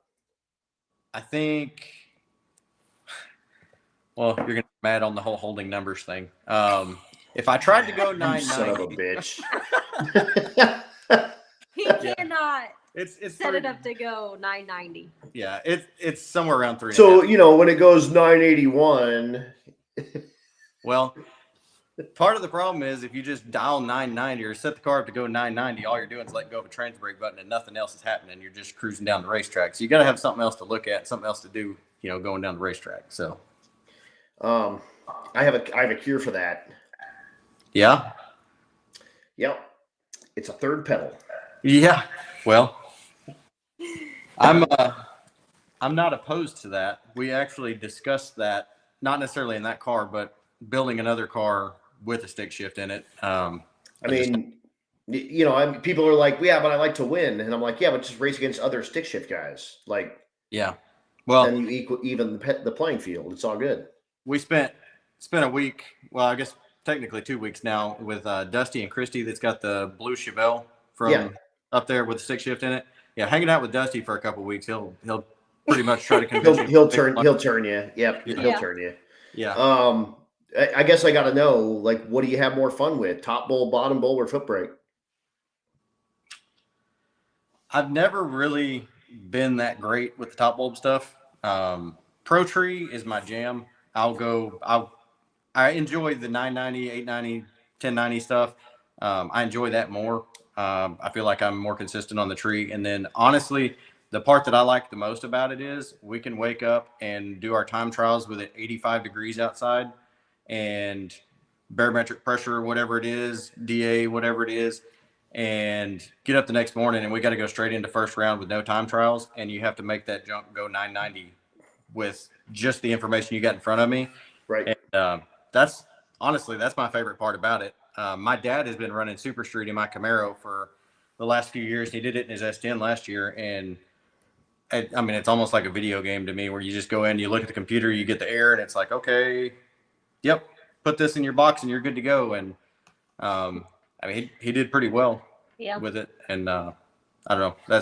I like the challenging part of it. The bracket racing stuff has just kind of gotten to the point where a lot of the top bulb stuff is just kind of a practice tree race. All the cars are so good, you just let go of the button and then the chips where they do, and I don't know, it's not a whole lot of fun.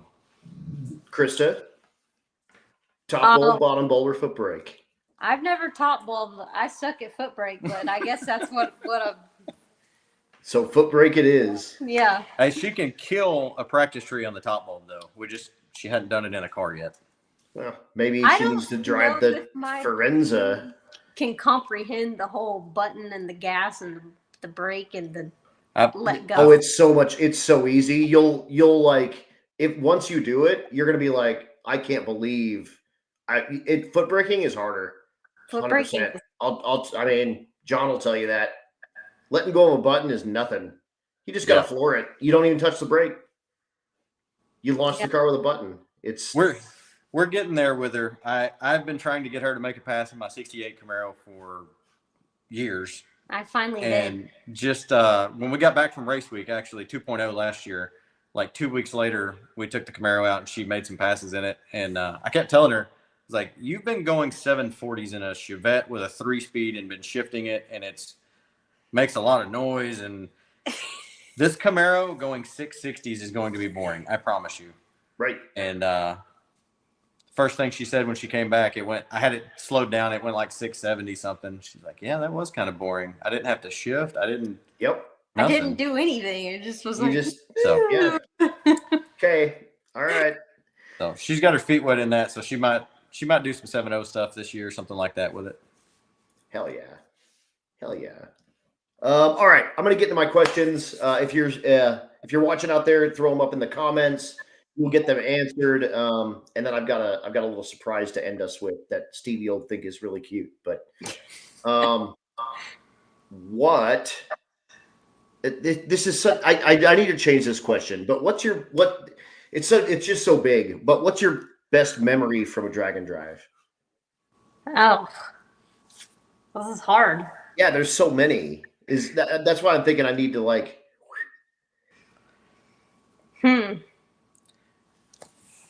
I can narrow mine down to like a day. I don't know that necessarily. That's fine. Yeah, like, day's great. And it kind of one moment, but probably the mountains in 23 when we actually went to Denver and she made a pass down Vandermeer. We went and did all the drive day through the mountains. And on that last day to turn our time slips in, again, I'm over there jacking with the weather and this ET Genie thing and whatever else. And it was pretty much like we had done the math where she had to go 12:07 or better and to lock in third place. And 13:07. Yeah, there you go. Either way. 13:07. So she had to go better than that to lock it in where the fourth place guy couldn't catch her. And we made pass after pass after pass. And I was just not getting this plate down. And it was last call to the staging lanes. And she went up there and went like 13:04, 13:03 or whatever. And it was like, I felt like we won Indy. Like, I'm pretty sure we lost it on the starting line. Just, I don't know. That was probably some of my best time because that was when my dad locked in second. She locked in third. My friend Derek was there, and he was somewhat in the hunt for the 13-0 deal, but not. I think he was shooting for top 10. He was over there fixing stuff on his truck, and then he was up on the starting line celebrating with us. And it was just, I don't know. There was a lot of emotion to go 13:04. I was like, could you imagine, like, man, if someone told you, 3 or 5 years ago that you'd be jumping up and down at the starting line for someone running 13:0, you'd be like, what are you talking about, dude? No Oh, way. 100%. All right, Krista, you're up. I guess I would have to say winning that Wicked Chick award because I think after everything we went, that was a tough year for us, I think. And just we had gone through so much with dealing with that car and fighting through that whole week. It was a little rough. Not just the car itself. I had issues myself that week. I think that's the week I kept tripping over everything. I cut myself real bad on my leg on the trailer. Like, literally, if anything could have happened to me and gone wrong that week, it did. And then we were having problems with the car. So just to make it through the week and then get get a little recognition at the end with that award was huge. And then the fact that I'd never been a quarter mile down the track shifting the car and all of that, and I was terrified. And then you didn't even look stupid. Yeah, it was all good. Yeah, I made it through. So I would have to say that. Real quick, tell us the story with Kyle. Okay. As you can see, there's a Firebird in the background and there's people gathered around it. That would be John Sr.'s Firebird, which is, John's dad. And I just want to start off and say, I love that man. He's my father-in-law. Right. But sometimes when we're on dragon drives, he makes me want to kill him. So, and this was one of those times. And on top of it, Kyle's got a camera stuffed in your face. Of course, yeah. Kyle shows up with the camera. So his dad goes and buys this Firebird. Which year? I don't remember what year this was. That was. Was this 22? Yes. Okay. I think so. Yeah, I Yeah, think 22. So this was race week 2022. His dad goes and buys this Firebird, and before we go on race week, like we look over all of our stuff, test everything, like make sure we're good to go, right? His dad goes and buys this Firebird. His testing and making sure everything's good to go before race week was driving it like 30 miles to our house and back home. Right. Okay, this thing's fine. It's going to drive down the road just good. Called that unit good. It the car, somebody had went back and restored it and was trying to make a street strip car out of it, and it hadn't been on the road.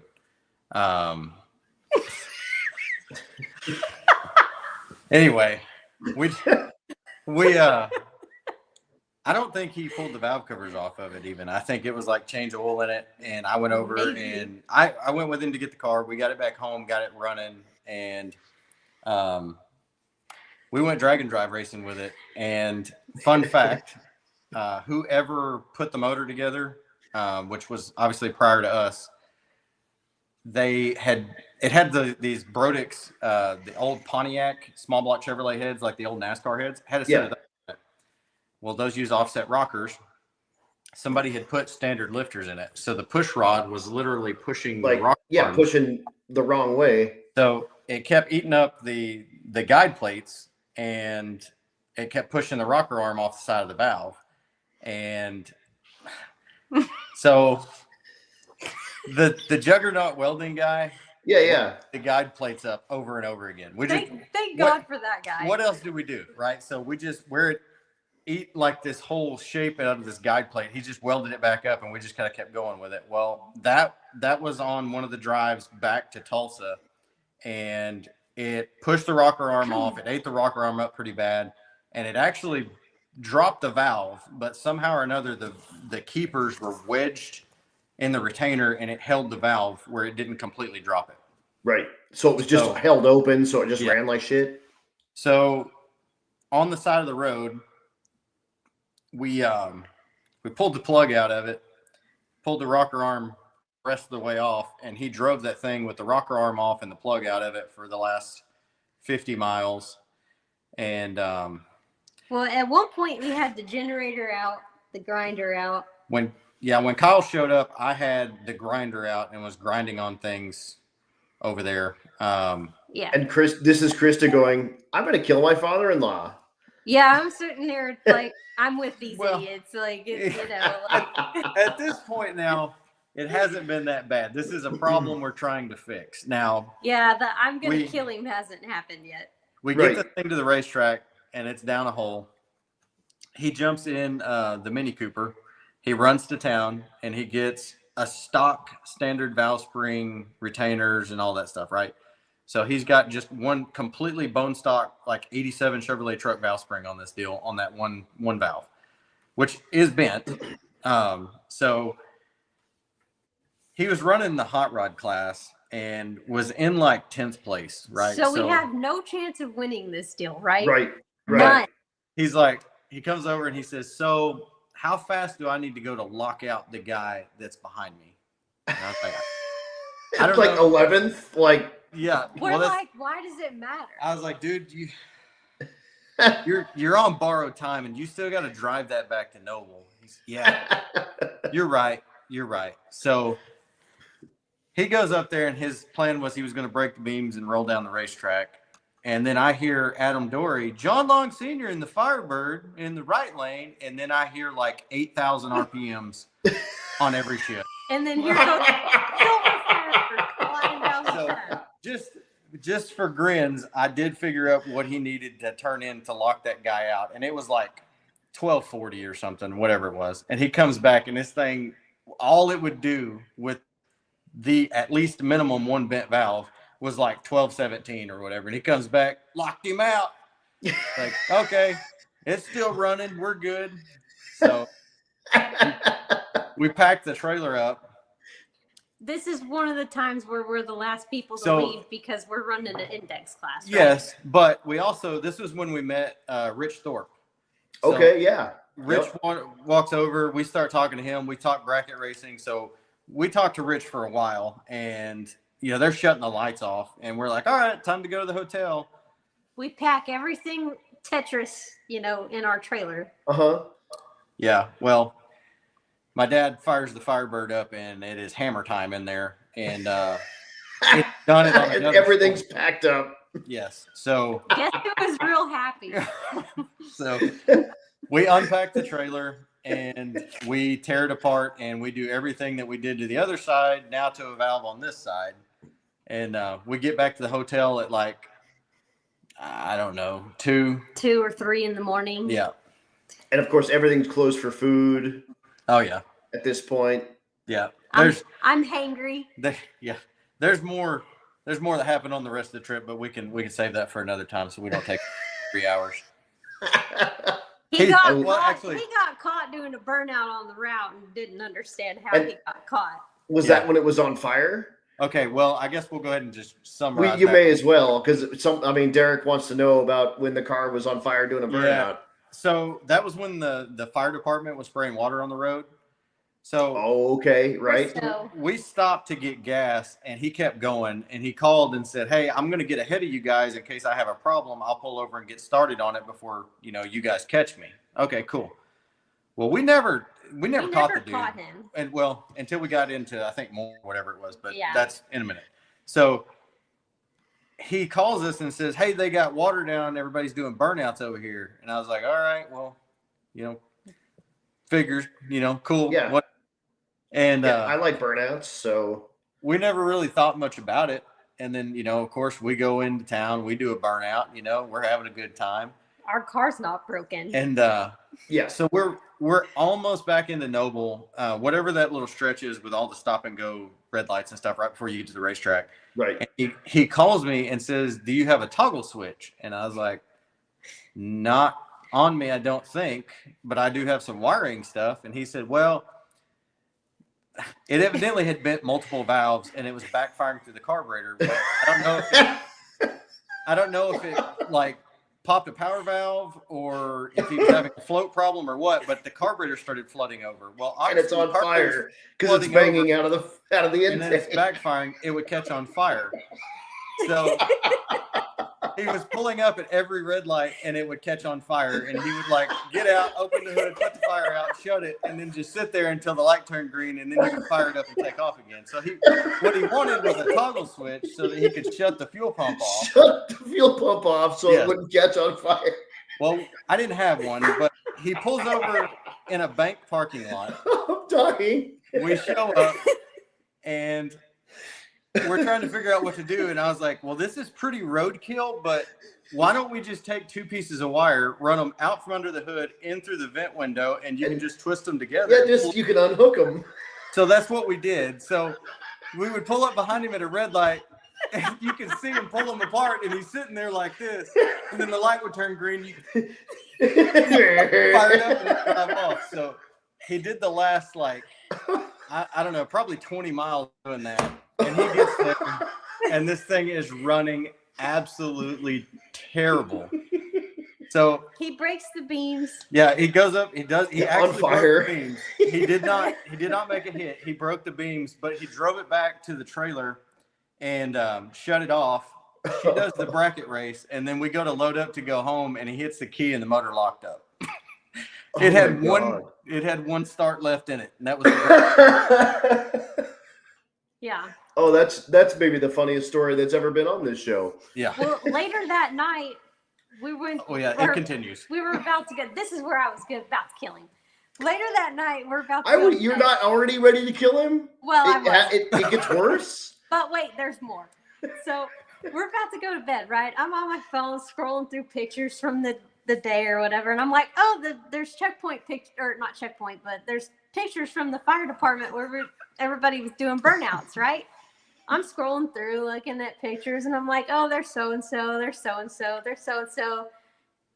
And I stop, and I'm like, "Hey, Senior, did you do a burnout at the fire department earlier?" And he's like, "How did you know?" And I said, "Because somebody took your picture," and he's freaking out, pissed, because somebody took a picture of him doing a burnout. He got in trouble because I was so mad. I lit him up. I was like, "Your freaking car is barely running. We're over here chasing you around trying to get and you're doing burnouts at the fire station."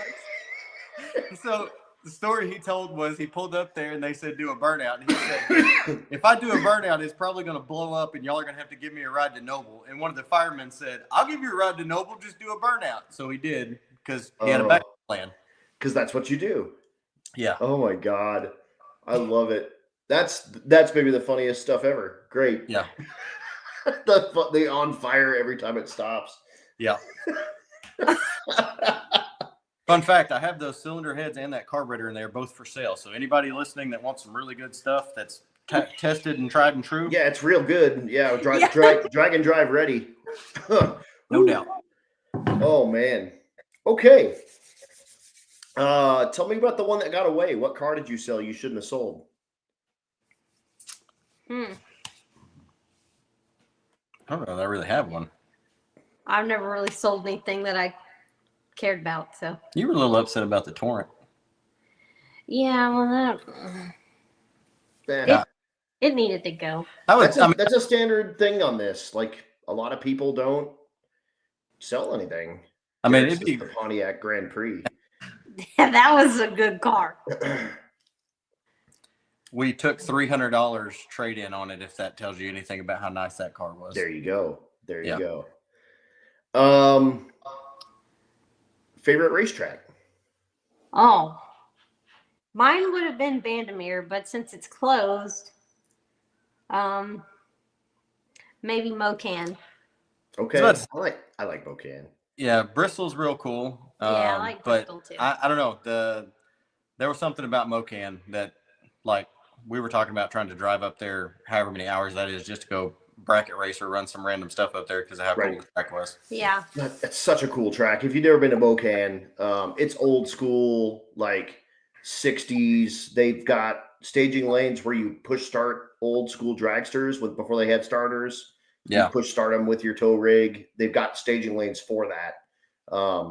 It's awesome. The amount of people that came out to Mocan and had their pop-up tents along the fence was absolutely crazy for like a Thursday. So I was about to say it was like 3 o'clock on a Thursday and it was like starting line to the quarter mile, nothing but pickups. Packed.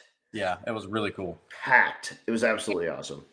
Yeah. I like the one I gave you a heads up on Sick Week. What drag and drive car would you like to own and or drive if it's not the same car? Okay. You can go first. All right. Well, I'm going to stick with my 6-cylinder gang here, and I'll say I would drive Trevor's GTR, but we'll have to slow that thing down because it's ridiculous fast. It's so crazy. It's so crazy. Now, my own, I would say, I saw this one on Sick Week. I went back and forth on this. I saw this car on Sick Week. It's Stephen Mass Buick Roadmaster wagon. Dude, and so that used to be a stick shift.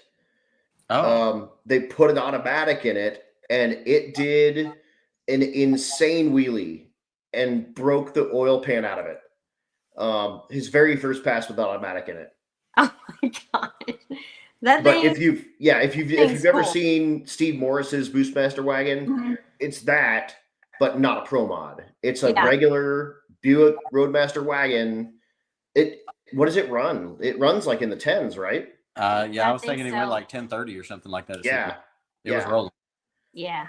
Totally. Yeah, Derek says it's the oil pan smasher. Absolutely.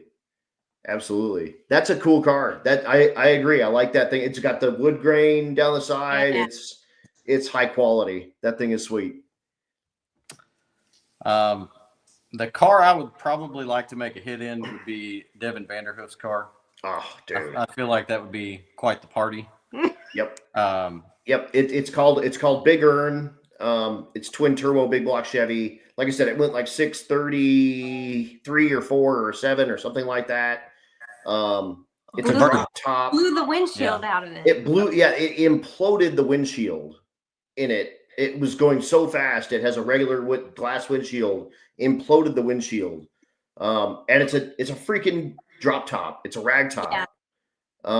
And the chance to be able, especially for him, for Sick Week, to be able to drive that car down A1A. If you ever listen to Vanilla Ice, he drives a drop top 5.0 Mustang Yep. down A1A, and girls were hot wearing less than bikinis. So Never those two together until just now. yeah, 637, 227, because Derek is the purveyor of all the things. But that car is absolutely cool. The other thing that's really neat about that car, if you didn't pay attention, is it has built-in air jacks built into the car. He plugs in air and it lifts the car up, and it sits on air jacks. They're in all four corners. It's like not pro jacks. They're not in the way. They're out of the way. Absolutely cool. If you went to PRI, you saw it. Vanderhoof's car is gangster. There's a lot of really trick stuff on that thing. Yeah, that car is gangster. So hit in that car. Yeah. As far as the own car, I'm probably going to go with one of the most popular choices and probably go with Alex Taylor's car. Oh yeah. And actually, that's the first time anyone's mentioned Alex's car, either own or drive. Oh, okay. Well, yeah. They just, I think Deb, Alex's mom, just shared a Facebook memory of that car. That car was, it was in someone's yard and had a tree fall on it, on the passenger side rear of that car. If you look at it, you can see where they cut the whole roof diagonally so that they could relieve that dent in that car. But it is that car is cool. It is well built. Dennis Taylor built some gangster stuff. Yeah. And that has a really, it's basically a Super Comp 509. It's like a conventional headed big block Chevy, only 509 inches. When I say only, I mean everything's got 555s or bigger now, but that car's still a 509, and that car's fast too. It's been in the 670 and 680 range, I think. Yep. And it's a freaking tank for what it is. It's a heavy, because it's a street car. It's heavy. That car's cool. That car's super cool. I dig it. Nice. Good stuff. I like all those. Plus, a couple of sick week cars, and then the import, the Psycho GTR. And my joke with Trevor Brandon is that he takes it on the highway. He goes 168 or whatever, and he hits set on the cruise control. When he gets to the racetrack, he just stages it and hits resume. And it just goes 167, and he can, play with the stereo, and he just, it's no big deal. It just does that over and over and over and over and over. But it's fast. Him, Rich, and Bill, we'd get on the highway and we'd be running 60, and they would just right on past us. And then it's like they would stop and have a steak dinner or something, and we'd just be going. And then here they come again, like 2 hours later, right on past. Boom, boom. Yep. Yeah, I was part of that crew at one point. We were Bill would overheat under 89, and Rich would overheat over 96. So we had to go between 90 and 95. Oh. Everywhere we went. Oh my gosh. Well, that worked out. Yeah. Yeah, at two overdrives. That's the way. Yeah. Yeah, we used to like turn somewhere between 3,000 and 3,500 running 70. So we didn't do that. But the 60. Man, that's no doubt. So we probably need the shout out if we can. Please Dan do. at Circle D. The dude has spec'd like 4 or 5 converters for us for different things and has flat out nailed every single one of them. He's like a wizard. We haven't sent anything back to be restalled or anything like that. It's just everything we've gotten, we just throw it in the car and it freaking works. Totally. Wendell Dunaway, Mr. Wendell's Motorsports. The dude's done a bunch of like MPK transmissions, street guys, bracket racers forever. So we got hooked up with him with the Turbo 350. He completely nailed that deal. And then I actually called him when we were at Vandermeer. I don't know, one of the first times that we took the Chevette up there, and was telling him everything's going good. He just kind of wanted a status update on the transmission. And I guess this was 23. Yeah. He was telling us then, hey, we get home, we need to build a 60 for this thing so you guys can have overdrive. And so we got home. We ended up at PRI. We talked to Sonics. We let them know my Camaro has a bunch of 4L60 Sonics parts in it. They were blown away at the fact that we were even doing drag and drive with a 4th gen that still had a 4L60 in it. And it's lived. Right. Yeah, we've been it and it's lived. So we got hooked up with them, and her transmission in the Chevette has got a load of Sonic stuff in it. And I mean, we literally had no problems. It shifts like a completely bone stock street car. And then the first day at SGMP, when it was really cold outside, right, it chirped the tires on the 1-2 shift at SGMP. It was like, that transmission is where it is at. So awesome. Everybody that was involved with that deal were just spectacular. CompuShift is the controller we use, built by HGM.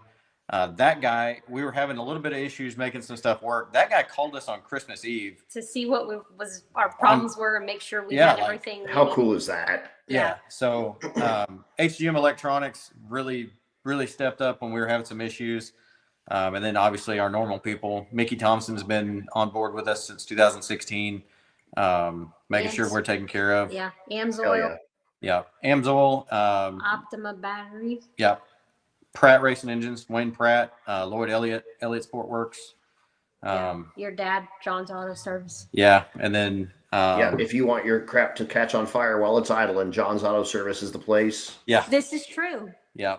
And then we got a lot of friends and family that's really kind of, if anything, they've just kind of gotten behind us and really encouraged us, I guess, not discouraged us on these dumb ideas that we're doing. Yeah, totally. Like they don't give you crap about spending money on a Chevette. Yeah.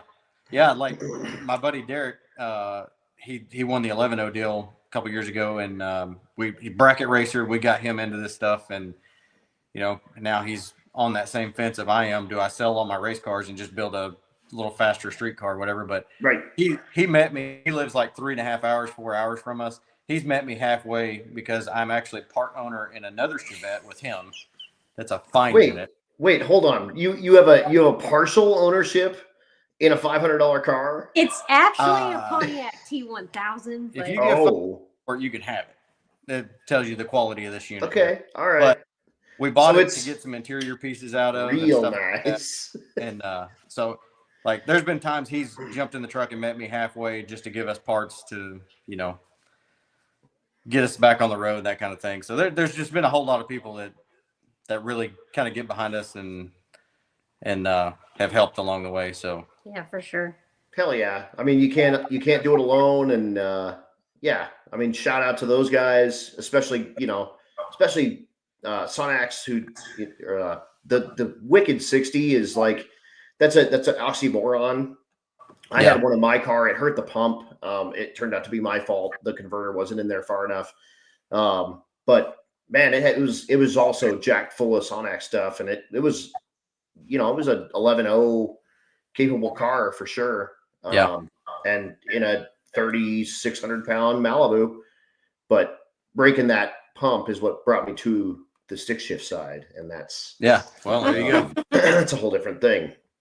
But a couple more questions for you, and we'll get it done. It's already been 2 hours. Who knew? I'm sorry for keeping you guys up so late. You guys have to work tomorrow. I don't.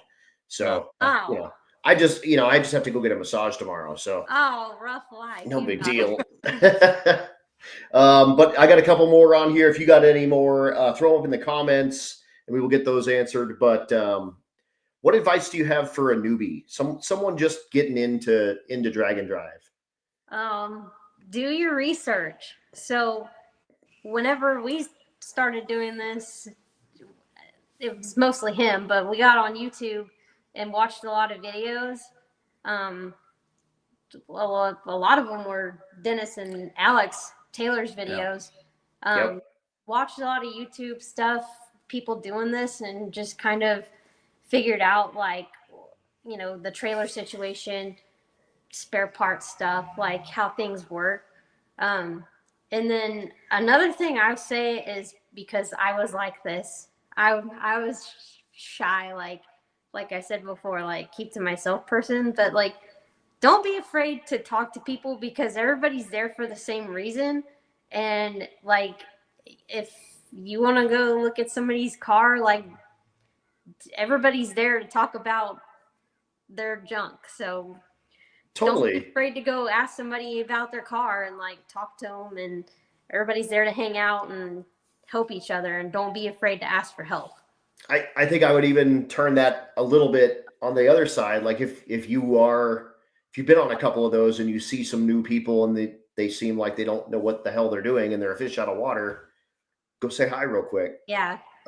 If maybe they're the lone wolf and they don't have anyone to cruise with, like, dude, cruise with us today. Like, you're not obligated to cruise with us tomorrow, but like, welcome. Let me show you into this world a little bit. And and then next thing you know, they're gonna be ruined like everybody else, like Raj, who's on here doing Oldsmobile burnouts like crazy.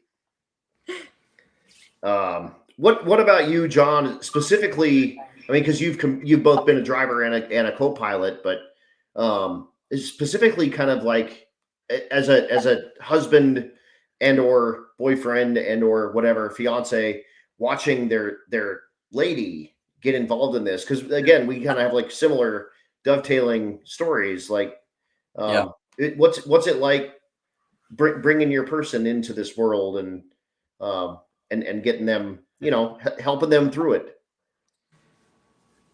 I don't know. I guess the main thing is like you got to do what works for you. You can't take all the advice you can and listen and see what everybody else is doing, but what everybody else is doing may not be what works for you. Right.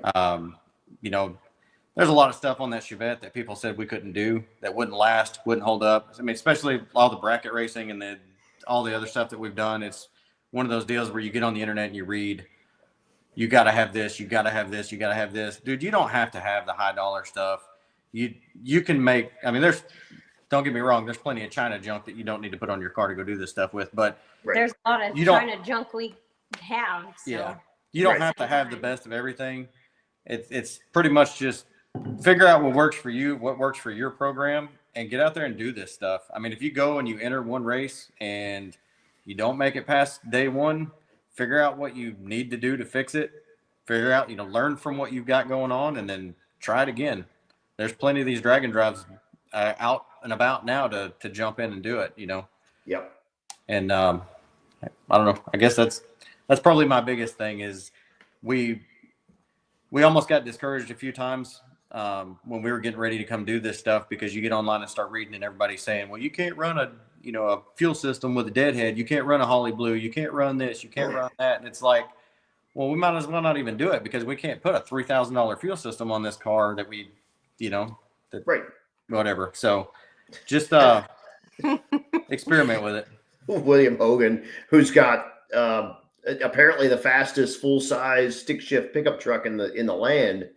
Have the best drive shaft, because stick shifts plus trucks plus weight equals plus your drive shaft might come flying out of your truck.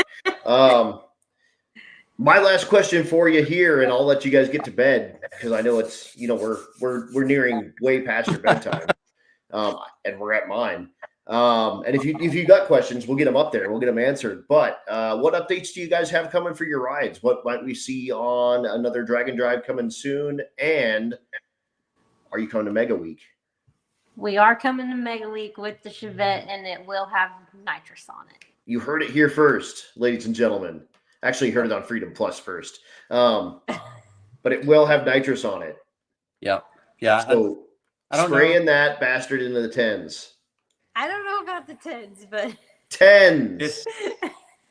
We're still talking about a stock wheelbase Chevette on 235, so it needs a few things before I feel real comfortable throwing her out there going tens. But it is very 10-second capable, and 10-0 says Derek Lewis. Yeah, he's just upset because the Chevette's going to drag that S10. Let's get it on.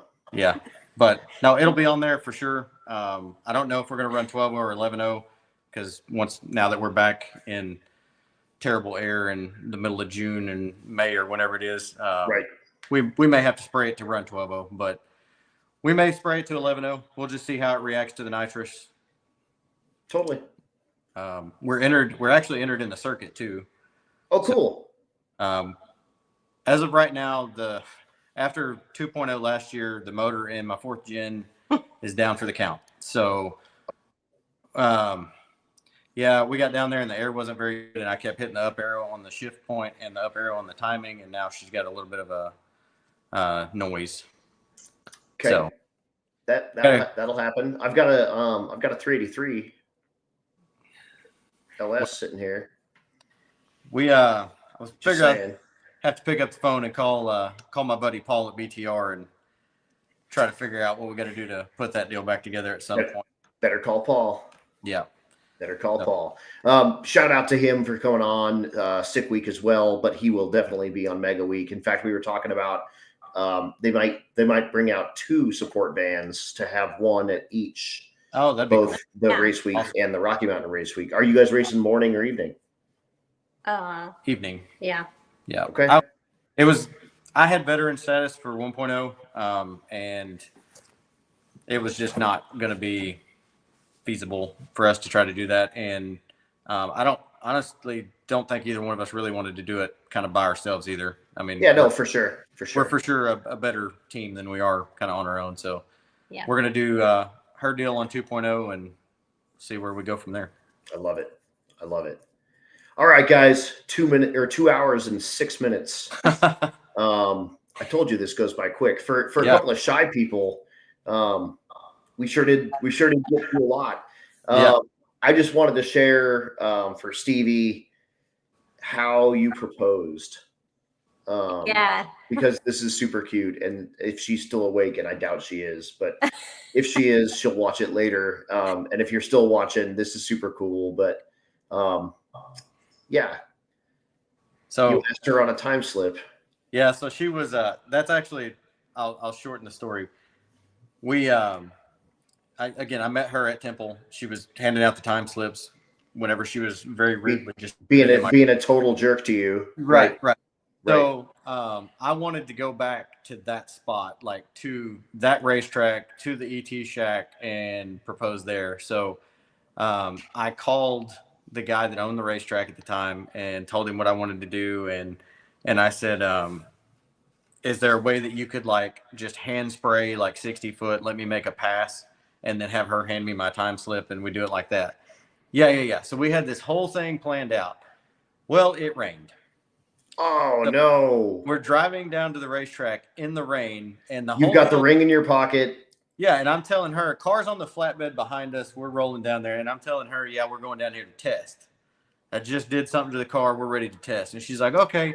So we pull up, and it is like rain. I mean, it's raining. Like not going to run tonight, rain. Yeah. And so she's like, well, what are we going to do? And I was like, oh, man, he's going to go sweep the track off. I'm going to go make a hit. She's like, but it's wet. And I was like, yeah, it's fine. The car's not that fast. It's fine. I was like, okay. What are you talking about? Yeah, and she was about to let me go make a hit down the racetrack, So, yeah, I got her to go warm the car up. And I said, just go warm it up, drive it around the pits a little bit, and then just drive over here by the ET booth when you're done, and we'll pit out of this. And so she went and warmed the car up, and then when she parked at the ET booth, That's when it went down. And then, of course, the dial board. Yeah. Yeah. I love it. Guys, this was so much fun. Yeah, I always end these with like we could go 2 more hours, no problem. Probably so. Yeah. No problem at all. And I belly laughed a handful of times with this. This was absolutely awesome. You guys are great. Thank you so much for coming off with zero sleep off a sick week and doing this. I think I had an absolute blast. This was fun. Well, thanks for having us. We had a great time as well. Yeah. Hell yes. On here. Hell yes. We will see you guys at Mega Week. I will not be on the circuit, but if you'll be on the circuit, look for these cats right here. Bring in the Chevette. We got a couple options. More than likely, as of right now, that's the only thing we have that's street legal that runs. So probably so. But unless Paul can get you hooked up. Better Yeah. Call Paul. Just We'll figure figure it that out. Absolutely. Guys, again, thank you so much. I'm going to throw you in the background real quick, and we will say one more goodbye before we leave after I do a quick little sign off here. But this was awesome. This was super Sounds fun. good. All right, guys. How much fun was that, John and Krista? Like I said, we could have gone 2 more hours. We still can. We might even have them on later because that was super cool.